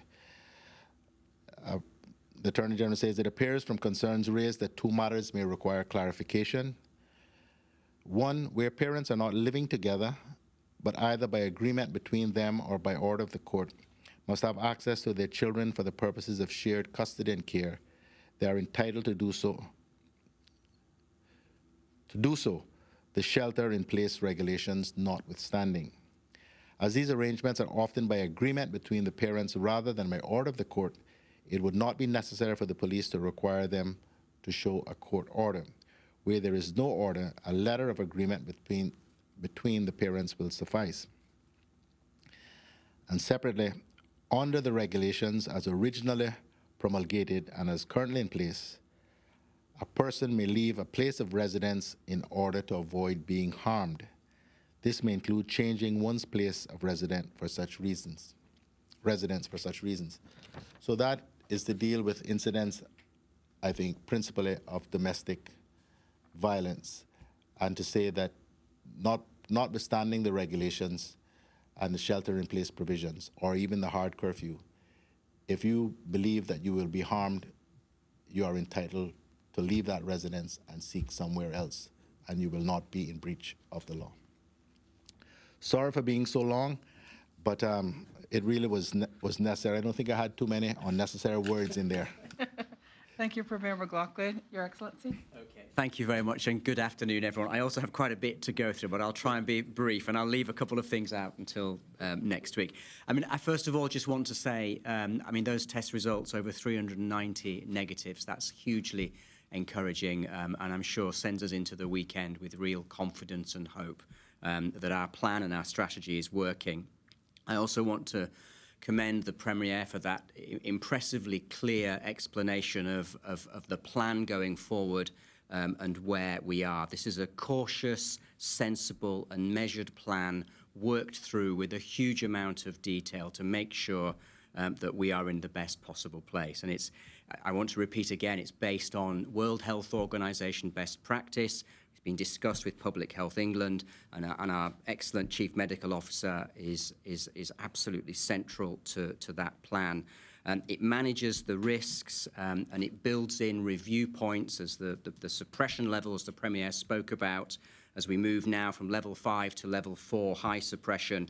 As we move to each of these points, we have review points, evaluation points to check whether we're going in the right direction. Can we move forward, or do we hope not, have to even go back and impose stricter results? And of course, the final element is the ongoing testing, and we really are ramping that up now. So I know we're asking an awful lot of you, but I really do believe that this short-term sacrifice we're all having to go through will be worth it. So huge thanks again to everyone for your cooperation. On evacuation flights, both flights to La Ceiba, Honduras are now full. A reminder that all passengers need to send their medical certificates to Maria Lung at fco.gov.uk, maria.lung, L-E-N-G, at fco.gov.uk, by close today for the flight on Monday, and by Tuesday the 5th for the flight on 8th of May. Also very pleased now to say we have a flight with Cayman Airways to San Jose in Costa Rica confirmed for Friday 8 May, and you can book your tickets directly with Cayman Airways on 949-2311. A request, as I've said before, was sent to the Dominican Republic government for a flight, and we're still awaiting confirmation that permission has been granted, but we're confident we will get that and hope to announce something next week. And then finally, on evacuation flights, the emergency travel helpline and the online tool particularly has been very successful. So do continue to use the online tool, and we probably will be reducing the phone coverage from Mondays to Fridays from 9 until 1, because everybody is using the online tool. So please continue to use the online tool, www.explore.gov.ky/travel. I also want to say a word about the Royal Navy ships that are in the region, RFA Argus.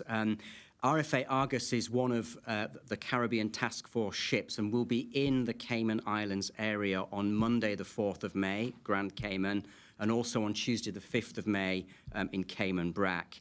I mean, this is part of the normal visits that happen every year, but of course it's not normal because they would come ashore, but they won't be coming ashore because of the COVID-19 risk. But you may see the ship offshore. On this ship, we have 3 Merlin helicopters and 1 Wildcat helicopter, and the plan is on Monday to fly 2 helicopters in the morning on a recce of Grand Cayman and 2 helicopters in the afternoon on a drugs interdiction exercise with one of our RCIPS Marine Unit vessels. And this ship also has on board disaster relief stores, as well as Royal Engineers and specialist personnel who can help repairing and restoring vital services, and would come to the assistance of any overseas territory if that were required during hurricane season. So one of our RCIPS helicopters will meet these Royal Navy helicopters airborne and conduct familiarisation over the radio in a loose formation. They'll be looking for key areas and landing sites, but as I've said, no landings will be made on this occasion. But this is all really helpful hurricane preparedness for us. So you may see the ship and the helicopters on Monday and Tuesday next week. I then want to say a word about the disaster relief funds. You probably will have seen some press coverage earlier today, and the Premier and I both very much want to welcome the formation of the R3 Cayman Foundation and the planned reactivation of the Cayman Islands National Recovery Fund, which was formed in the aftermath of Hurricane Ivan. I'm very grateful to everyone working to make these two initiatives a success, and to the funders who have very generously devoted their time and resources. The initial donation from Ken Dart was a hugely important catalyst, and we would like these two funds to work collaboratively together and enable Cayman to be even more resilient in tackling the threats that we all face from natural and man-made disasters. And then finally, I just want to say that for all civil service staff, just to note that the changes we're making next week to shelter in places will have no impact on current operations in terms of civil service staff and where they are operating. The Deputy Governor will be speaking directly to all civil servants, because as our plan develops, there will be changes, but there are no immediate changes for next week. Thank you. Thank you, Your Excellency. Minister for Health. Thank you, Donna. Good afternoon, everyone, in Grand Cayman, Cayman Brac, and Little Cayman, and all our Caymanian diaspora listening in. And also want to say great job, Premier, and all this. And I also commend you and the team. Some people may be wondering why I'm not doing the languages anymore. And I know it was a popular thing to some. But we are now at a different stage in this pandemic, and it appears from our consistently low infected results that persons have got the message and are helping us to keep the spread down. So this COVID-19, as it's called, it's no joke, and some may not appreciate the work that we have done as a government to bring this to calm, as we are reminded that deaths were estimated to be 900 people in the Cayman Islands. This COVID-19 is not prejudice. It does not need a permit for entry, and it is rarely seen. This panel deserves a lot of credit for being so committed to saving our people. But we could not do this by ourselves, and we thank all of you for your support and the staff in all areas. As I've said, politics and abhorrence has no place in this pandemic. None whatsoever. We have to work together as a country and show true unity and togetherness. Otherwise, if we're not careful, we'll lose the battle.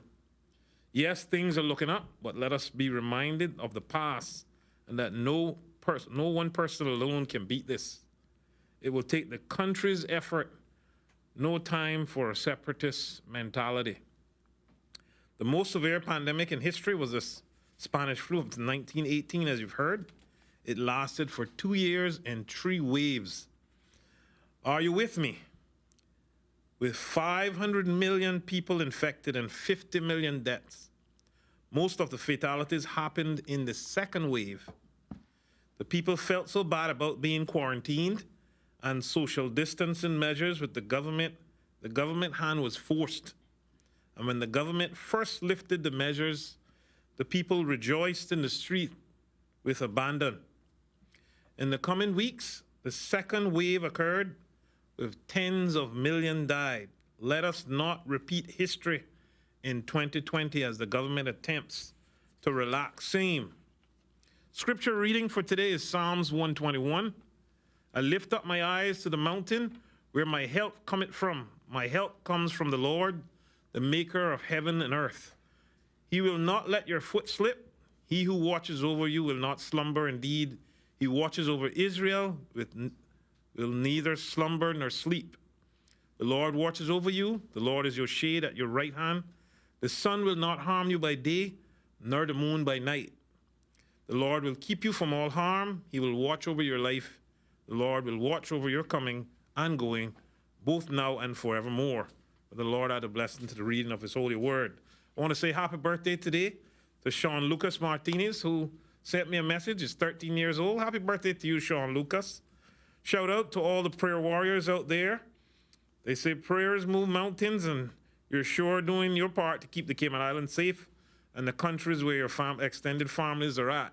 I thank you for taking the time to fast and pray. Also want to shout out all those persons who could have chosen so many different paths in life, but chose to be a good, contributing citizen. Some may not understand how important this is, but most will. It is important that we grow as a country for all. And as I said, make everyone feel like they can be great too. Also want to announce the chairman of the Cayman Ministers Association, Torrance Bob, informs of the 72 Hours of Fasting initiative in progress. Please join them.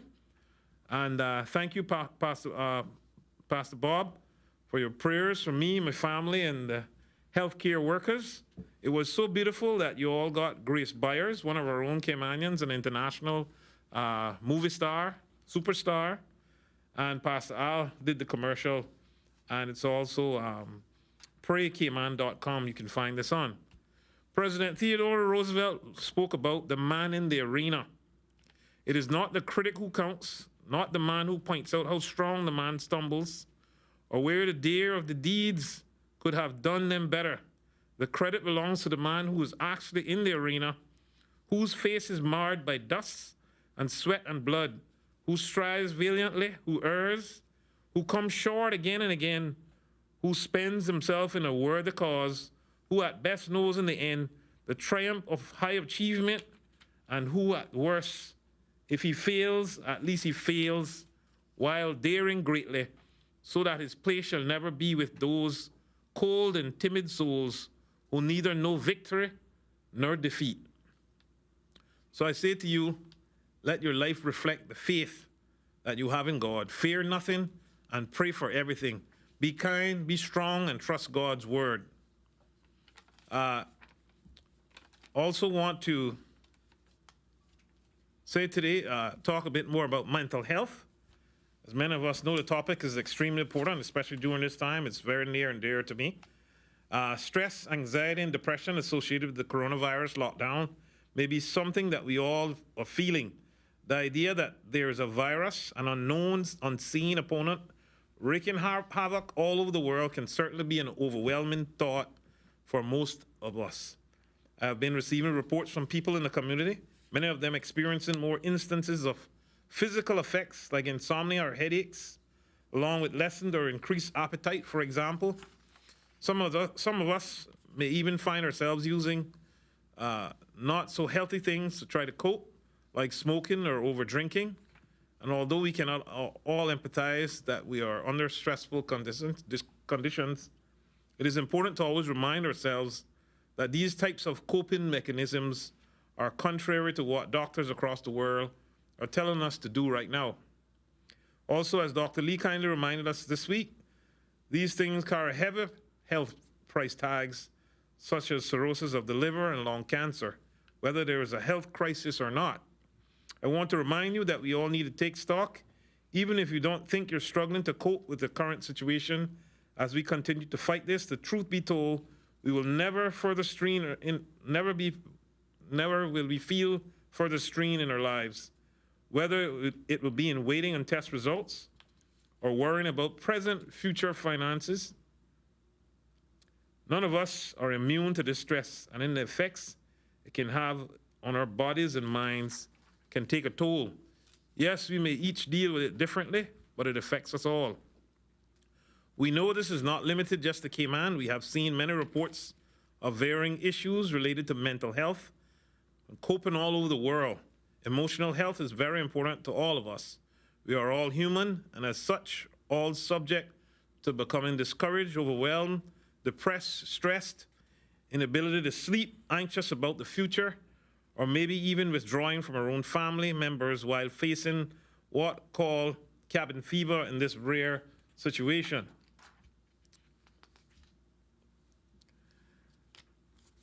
Please call 1-800-534-MIND, M-I-N-D, anytime between Mondays and Fridays, 9 a.m. to 5 p.m., to talk to someone who can help you or your family members through this. On another note, I'm pleased to announce today that musicians will receive a one-time stipend of a whopping sum of $1,000 from the government through my ministry. This stipend will provide some much-needed relief to our musicians who have been so severely impacted, especially by the tourism industry downturn. Ministry staff and the Cayman Music and Entertainment Association, Mr. Sean Smith, Notch, are working together on this initiative, which will be paid out by the end of May. Thank you all to musicians who have reached out to date on this initiative. You will be contacted in the following week with additional details in this regard. You can email natasha.powell@gov.ky or 936-2369. Finally, I'm pleased to advise that each MLA from all constituencies were contacted earlier today confirming the availability of some disposable masks for distribution to their constituents. Although these are just an initial supply of disposable masks, the ministry is committed to working with others such as New York Group and the team at the Red Cross in sourcing additional reusable cloth masks. If necessary, as and when capacity allows, I understand that the current masks through these groups are progressing well, and I thank the team there for doing a great job. Also, got some other good news, some regional cooperation. We are sending 5,000 test kits to St. Lucia, and in return, they are gifting us with some pipettes. They are very needed and in great demand and not easily acquired. The HSA needs these to actually, as a part of a mechanism to do our testing. And we really thank St. Lucia, and this just shows how regional cooperation can really make things work. Also, yesterday I want to announce that we arrived 30,000 PPE suits, and a big shout out to the HCCI team, the HSA, Shamari, Lizette, Dr. Williams, Don Cummings, and the governor and his office for assisting with the diplomatic support in China. I'm also encouraging you at a 6-week mark to take stock and evaluate yourself and your family's mental health. Let us continue our best to take time for each other, to check up and check in with others, to take care of ourselves.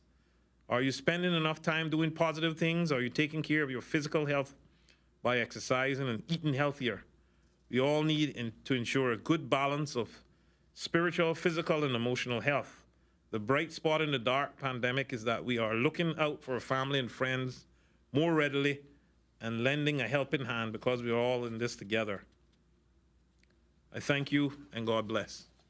Thank you very much, Minister Seymour. We're going to go right into the questions. The first one that I have is for the Honorable Premier. Honorable Premier, do we have any idea when the airports may open? Will it be in May, June, July? Well, they're currently closed until the 31st of May. We haven't, in fact, we haven't had a discussion about it in some weeks now, but as I've said more than once, that's going to be guided by what's happening around the world, particularly areas that we normally fly to. And it's not looking good in the US, not looking good in the UK. Regional things are not so bad though, so we'll see. But if persons have plans or have made plans to travel earlier in the year for the summer, they should probably go ahead and say they're not going to be able to travel. If I were them, that's what I'd do, yeah. Yes, okay. We've canceled ours. Yes. Okay, thank you. We're going to go straight to Wendy from CNS. Wendy, go ahead. Wendy, please go ahead. Sorry, I had my mute button on. I wasn't expecting it to come that quickly. I have a few questions for members of the panel. First of all, on this the leaked document about the phase one, it did actually include the farmers market and the fish market and releasing fishing boats. So I just wondered what had made the government decide not to do that. No, the farmers market is among and the fish market are both within the provisions that will be allowed to open. And this is what happens when you leak things. The fishing boats refer only to commercial fishing vessels that go out to sea for days on end or sometimes weeks on end and return and sell their catch here. They are are owned generally by Caymanians, but are crewed generally by Hondurans. And they will not, as has been the case, they will not be allowed off the vessel while it is here. They're usually here for 3 or 4 days, and to distribute their catch, and then they go back to sea. But yes, the fish market. In fact, the plans are that the fish market will temporarily be moved to the port where the cruise ship passengers normally come off, and appropriate measures are being put in place to ensure the requisite physical distancing and that the risks are being managed. Similarly, with respect to the Hamlin Stevenson's Farmers Market. Okay, great, thank you. One other thing that I'm wondering, because it also points to the phase 1 dealing with outdoor things. So what about the iguana colors? I believe they are. It is contemplated that they will be allowed as well. I don't want to go too far out on a limb with that one, but so a number of these things can be managed, as has been the case, through approval by the competent authority, even though they are not specifically named in the regulations. But go ahead with your questioning. I'll have a look at the regs that I have here and see if they are specifically named. What goes with that as well is other pest control, because I know pool maintenance has been big, but we've had thousands of questions about pest control. Right. Well, so I just wondered, is there any is that going to be included? Right. So it's not possible to, well, I suppose it could be possible theoretically, but to name and list every single possible variation of service that is provided in the regs expressly. That's why we have the competent authority. And again, whether or not permission is granted is determined by risk. So if you want pest control people to come inside your house, that's probably going to be a no. But if they were going to come and provide some service around the yard or something, possibly, I'm not making the decision now, I'm just saying possibly that is something that the competent authority would grant permission for, because the risk of their interacting with people there is quite limited. Okay, so we can just advise people to contact curfew time. Yeah, right curfew time, and make your case. And if the regulations permit, then they can consider sometimes people ask for things that are governed either by the Commissioner of Police or by Dr. Lee through the public health or the police law, and so they don't have the authority to deal with some of those things. But normally, as I say, if the regulations permit them to do so, whether they will take into consideration, what does this particular activity involve, and is it going to require significant interaction with a number of people? And if not, then you'll probably get the permission to do so. I believe you may have had about 10 requests for inclusion of various things since I've been sitting here. So we know, but we're used to dealing with that now. And as I say, as long as it doesn't significantly increase the risk of community transmission, okay, we certainly do everything we can to accommodate people.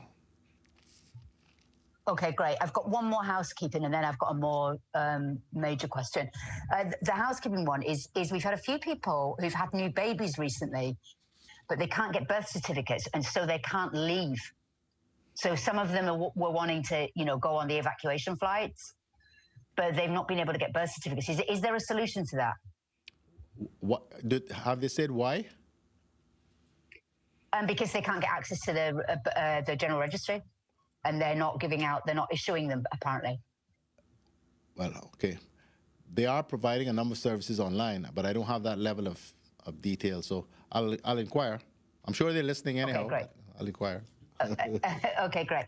And the other thing is more to do with the management of government going forward, because it's beginning to be clear that there are certain sectors of or certain cabinet jobs that are going to be a lot more bulky and, more difficult than others. And so whether you're going to be doing some cabinet reshuffling or moving civil servants around, because obviously tourism, not much work happening there. Your own portfolio of the Ministry of International Trade, obviously can't be much happening there. So I just wondered whether you'd given any thought to rearranging your ministers or rearranging the departments within them, within the ministries. Yes, I give thought to a lot of things, but I'm not about to give voice to it yet. I was expecting a really good long answer. Trying. About who was going to get what job. Never mind. Thank you. I'll ask that again later. Bye. That's all my questions. Thank you, Donna. Okay, thanks, Wendy. There's tons and tons of questions coming in. I just want to say to the public, you send the questions to the media, to myself, to everybody in the room. And if we can't ask your questions on air, don't feel bad. We just have a limited amount of questions because of time. I do have a few more questions for the Premier. One relates to landscaping. Persons are asking if what you're saying is those persons are allowed to go and do people's yards. Yes, they actually have an express provision in the regulations. Let me find it. Got my pages mixed up. So, persons engaged in the provision of pool maintenance, grounds maintenance, landscaping, and gardening services. So yes. Okay. What about you mentioned tire repair? What about mobile tire repair? What about persons who need their vehicles actually repaired or serviced? Aha. So this is one that we've grappled with, as we say, over and often, and we haven't been able to come up with and this is a major issue. Come up with a short of reopening the garages, and if you reopen the garages, and I've actually had my mechanic tell me this, if you open the garages, you now have to open the places that we can get parts from. So one, it's a knock-on effect. So I'm afraid I have to disappoint people and simply say that in 2 weeks' time, that's when we'll be able to deal with that, assuming things continue to look well. Okay. And two more quick questions for me. One, the persons who or the industries that are now have less restrictions on them, do they still have to apply to curfew time? Well, how this works, how the system is set up is like this. So if you are declared an essential service, then you are covered. But what you need is evidence of it when the police stop your workers along the way. So your workers need a letter that says that they are an essential worker in this essential business. So it's not you need permission for curfew time if you're in the regulations to operate. But you need the document. But you need the evidence, otherwise the police can say, well, I hear what you say, but. Yes. Okay. I get it. We're going to go now to Reshma from the Cayman Compass. Reshma, please go ahead. Thank you, Donna. I have quite a few. I'll start first with the 6,000 workers that you are expecting Premier to be back out on the road. Are there any plans to test these workers as they head out back into the community to provide services? No, that's why we have been so careful about the type of essentials, type of business we're allowing to reopen, and that it is essentially delivery of the service or delivery of the product, so that we limit the opportunity for interaction between people. The next phase, level 3, moderate suppression, is when we increase risk of personal interaction because we are reopening enclosed spaces. The hardware stores, the Home Depots, the garages, those sorts of things, the parts stores, the automotive part stores, and so forth. So we will use this period, construction, we will use this 2-week period to ramp up testing of frontline, well, when I say frontline staff who are working in the businesses that we propose to reopen in 2 weeks' time, and to get a representative sampling of those so that we can make the proper decisions. We have the proper enough evidence to make the proper decisions around risk. None of this is carved in stone. I mean, this is going to be influenced by test results and by experiences. So I don't want anyone to hold me or the government, to task to say, well, you promised that this is what you're going to do in 2 weeks. Subject to.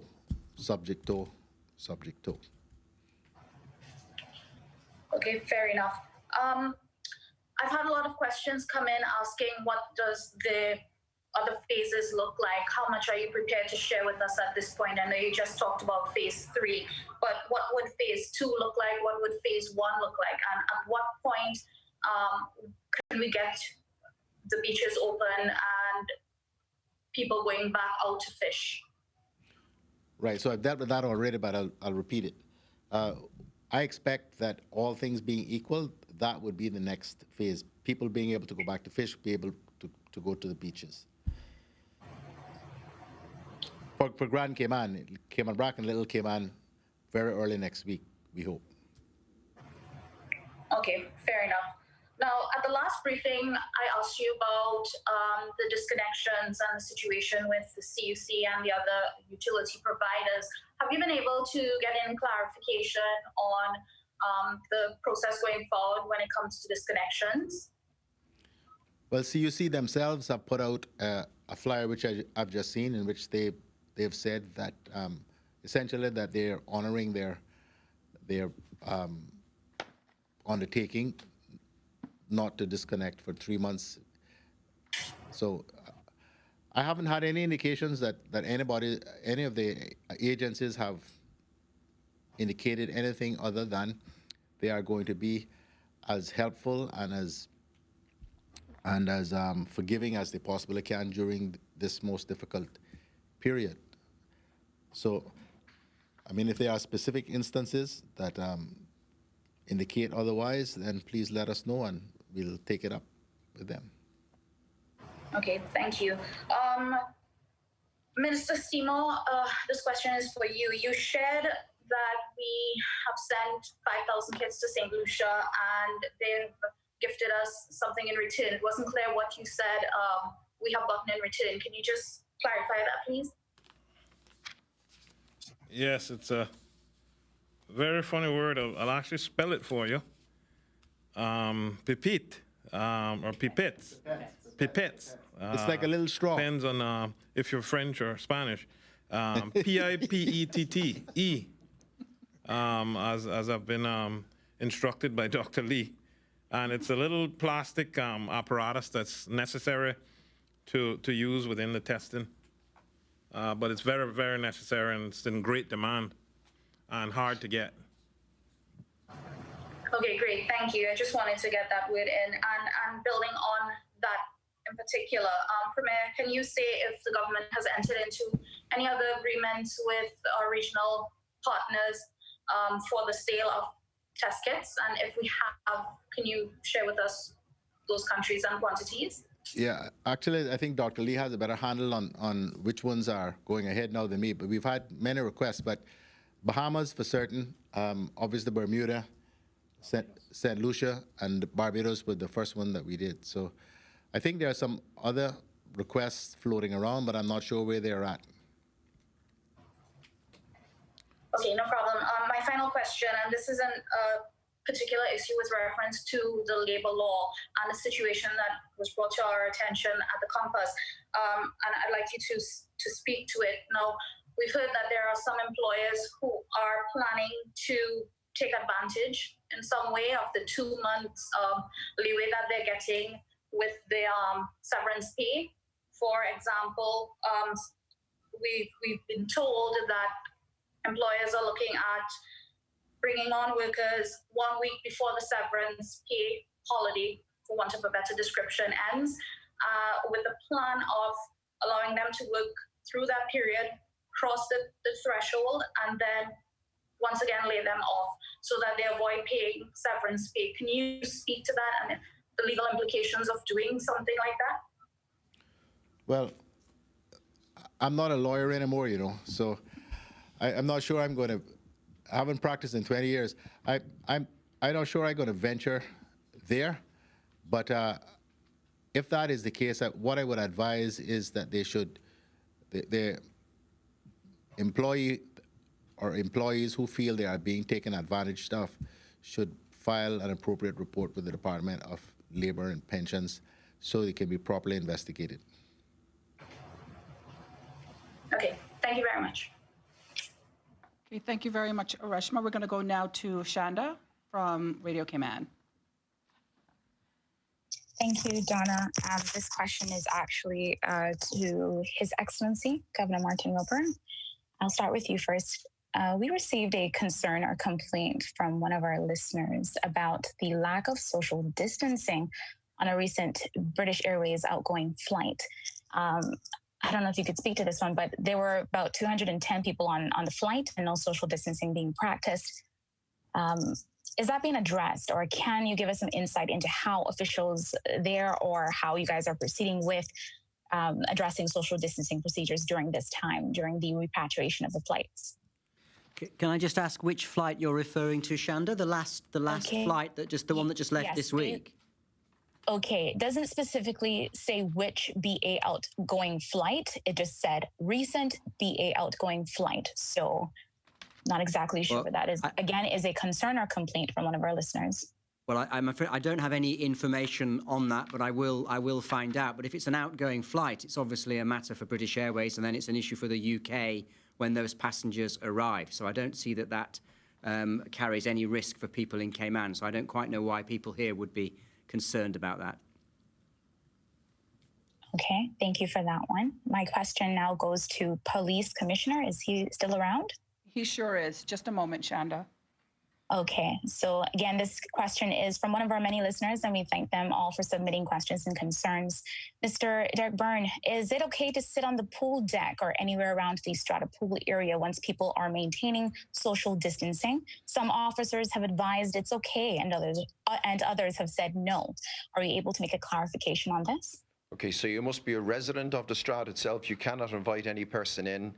And if you're sitting around the pool and maintaining social distancing, no offence or breach of regulation is committed. Thank you, Police Commissioner. And for the interest of time, or in the interest of time, I will keep my questions for our next briefing. Thank you. All righty, we're going to go back to Wendy to wrap up from CNS. Thank you, Donna. There was one more question that I wanted to ask, which is follows up on what Reshma said about the not testing the people that are going to go on the roads. I was having a quick look today before the briefing. There are very, very, very few retailers in Cayman that can offer any kind of payments either over the phone or online. So if people are going to start delivering, they are going to be interacting with the people that they deliver to make the payments. So are there not real concerns about not testing these drivers? Well, anytime we open a sector, of course there are risks and concerns.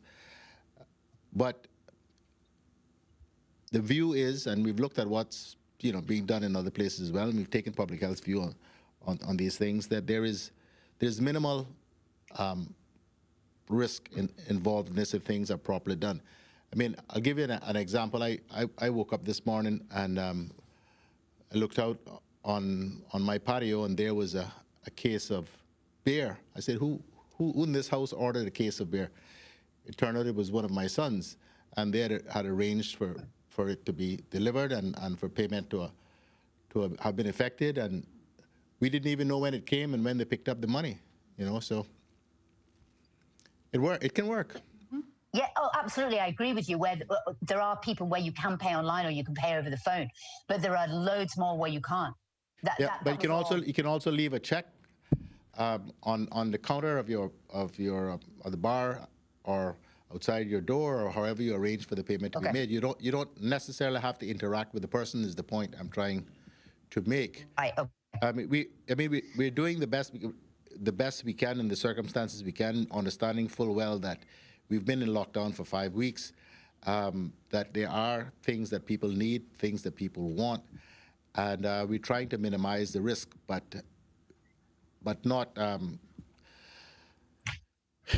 not paralyze the place in the meantime. And we can't, we just don't have the facility with all the other testing that we're doing to test, all of these people before we let them back on the road. It'll be another couple of weeks before we'd be able to do that. So you're weighing up the risks and the benefits all the time. It's a very difficult exercise. Right. Okay, thank you. Okay, thank you very much to members of the media. I believe the Minister of Health has some final words he'd like to say. No, it's just happy birthday to Joshua, who's 13. He's 13-year-olds. Keep messaging in. And we forgot to mention that Kiabsek, Samuel Rose's birthday is today. Happy birthday to you, Samuel Rose. And to Bobo, who delivered, him and his wife delivered twins last night. Congratulations to you. Donna, could I just add, just His to say, Excellency, please. we're not planning a press conference over the weekend, so we will be back on Monday. And on a lighter note, I'm coming under massive pressure to do another steel pan performance. Unfortunately, as I said last time, I only have 3 tunes. The third one is "Oh Christmas Tree," which I clearly can't do. Right as it's taken me about 4 months to do each tune. I am working on one, but it will be some way off. Okay, thank you very much, Your Excellency. I'm sure the public is looking forward to that one. All right, folks, just a reminder to go online to gov.ky/coronavirus and click on the FAQ section for answers to your questions, as well as guidelines on DVDL renewals, and also to eservices.gov.ky to do online business. Thank you to everyone who's made today's press conference possible, as well as throughout this week, to our panel, and of course, you, the public, for joining us. We invite you to join us again here on Monday. We leave you now, for those of you who are watching, the press briefing with a look at today's regional and worldwide statistics.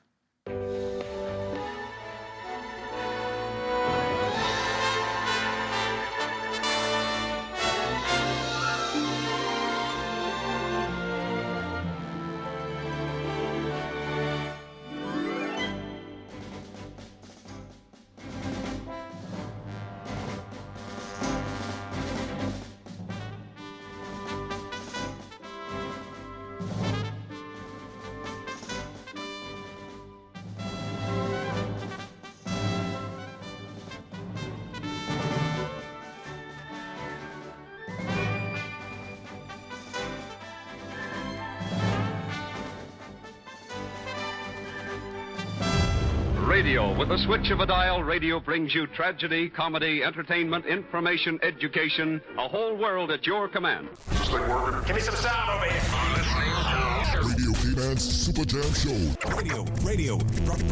Proudly sponsored by the Cayman Islands Football Association. CIFA, building a better future for Cayman football. Word up, and we in effect. Keep on listening. Super Jam. The Super Jam Show is fueled by the proud sponsorship of insurance agent Michael Webster from Cayman Insurance Center. Don't take chances with your family's future. Another proud sponsor of the Super Jam Show. Merengue Town. Time to feel the rhythm. Time to feel the vibes. It's time for Merengue Town. And by the Lions Club of Grand Cayman, serving the Cayman Islands for 48 years.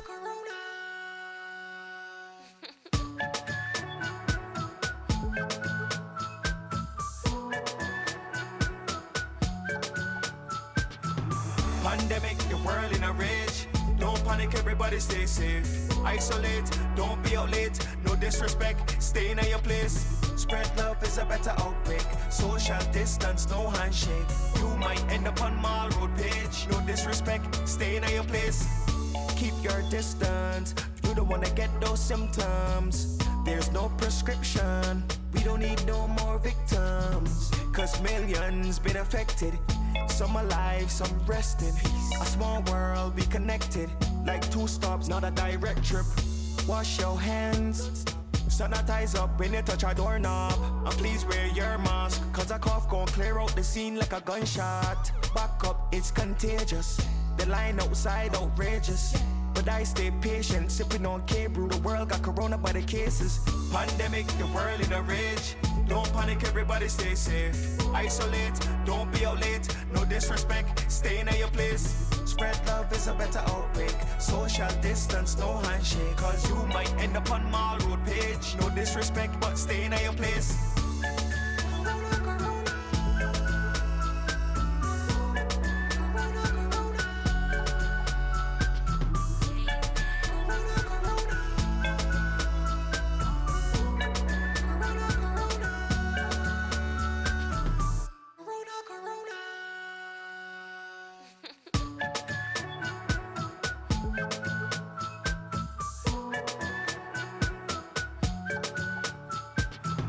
Pandemic, the world in a rage.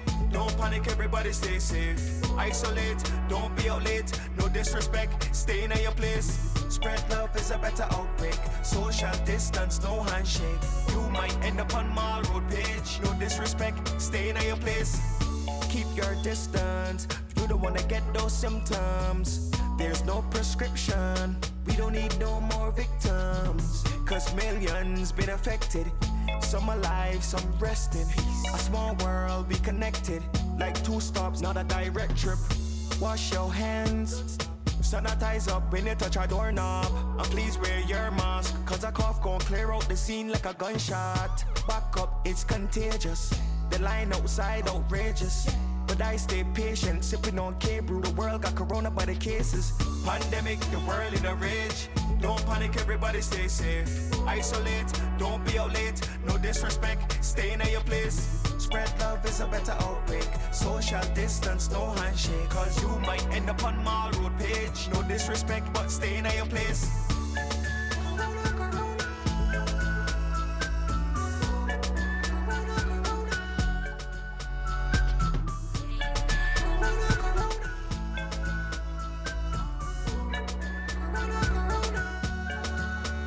Friday, no accident or incident weekend. TD Bobo, let we go. TD Bobo, let we go. This is the Friday Top 10 Countdown.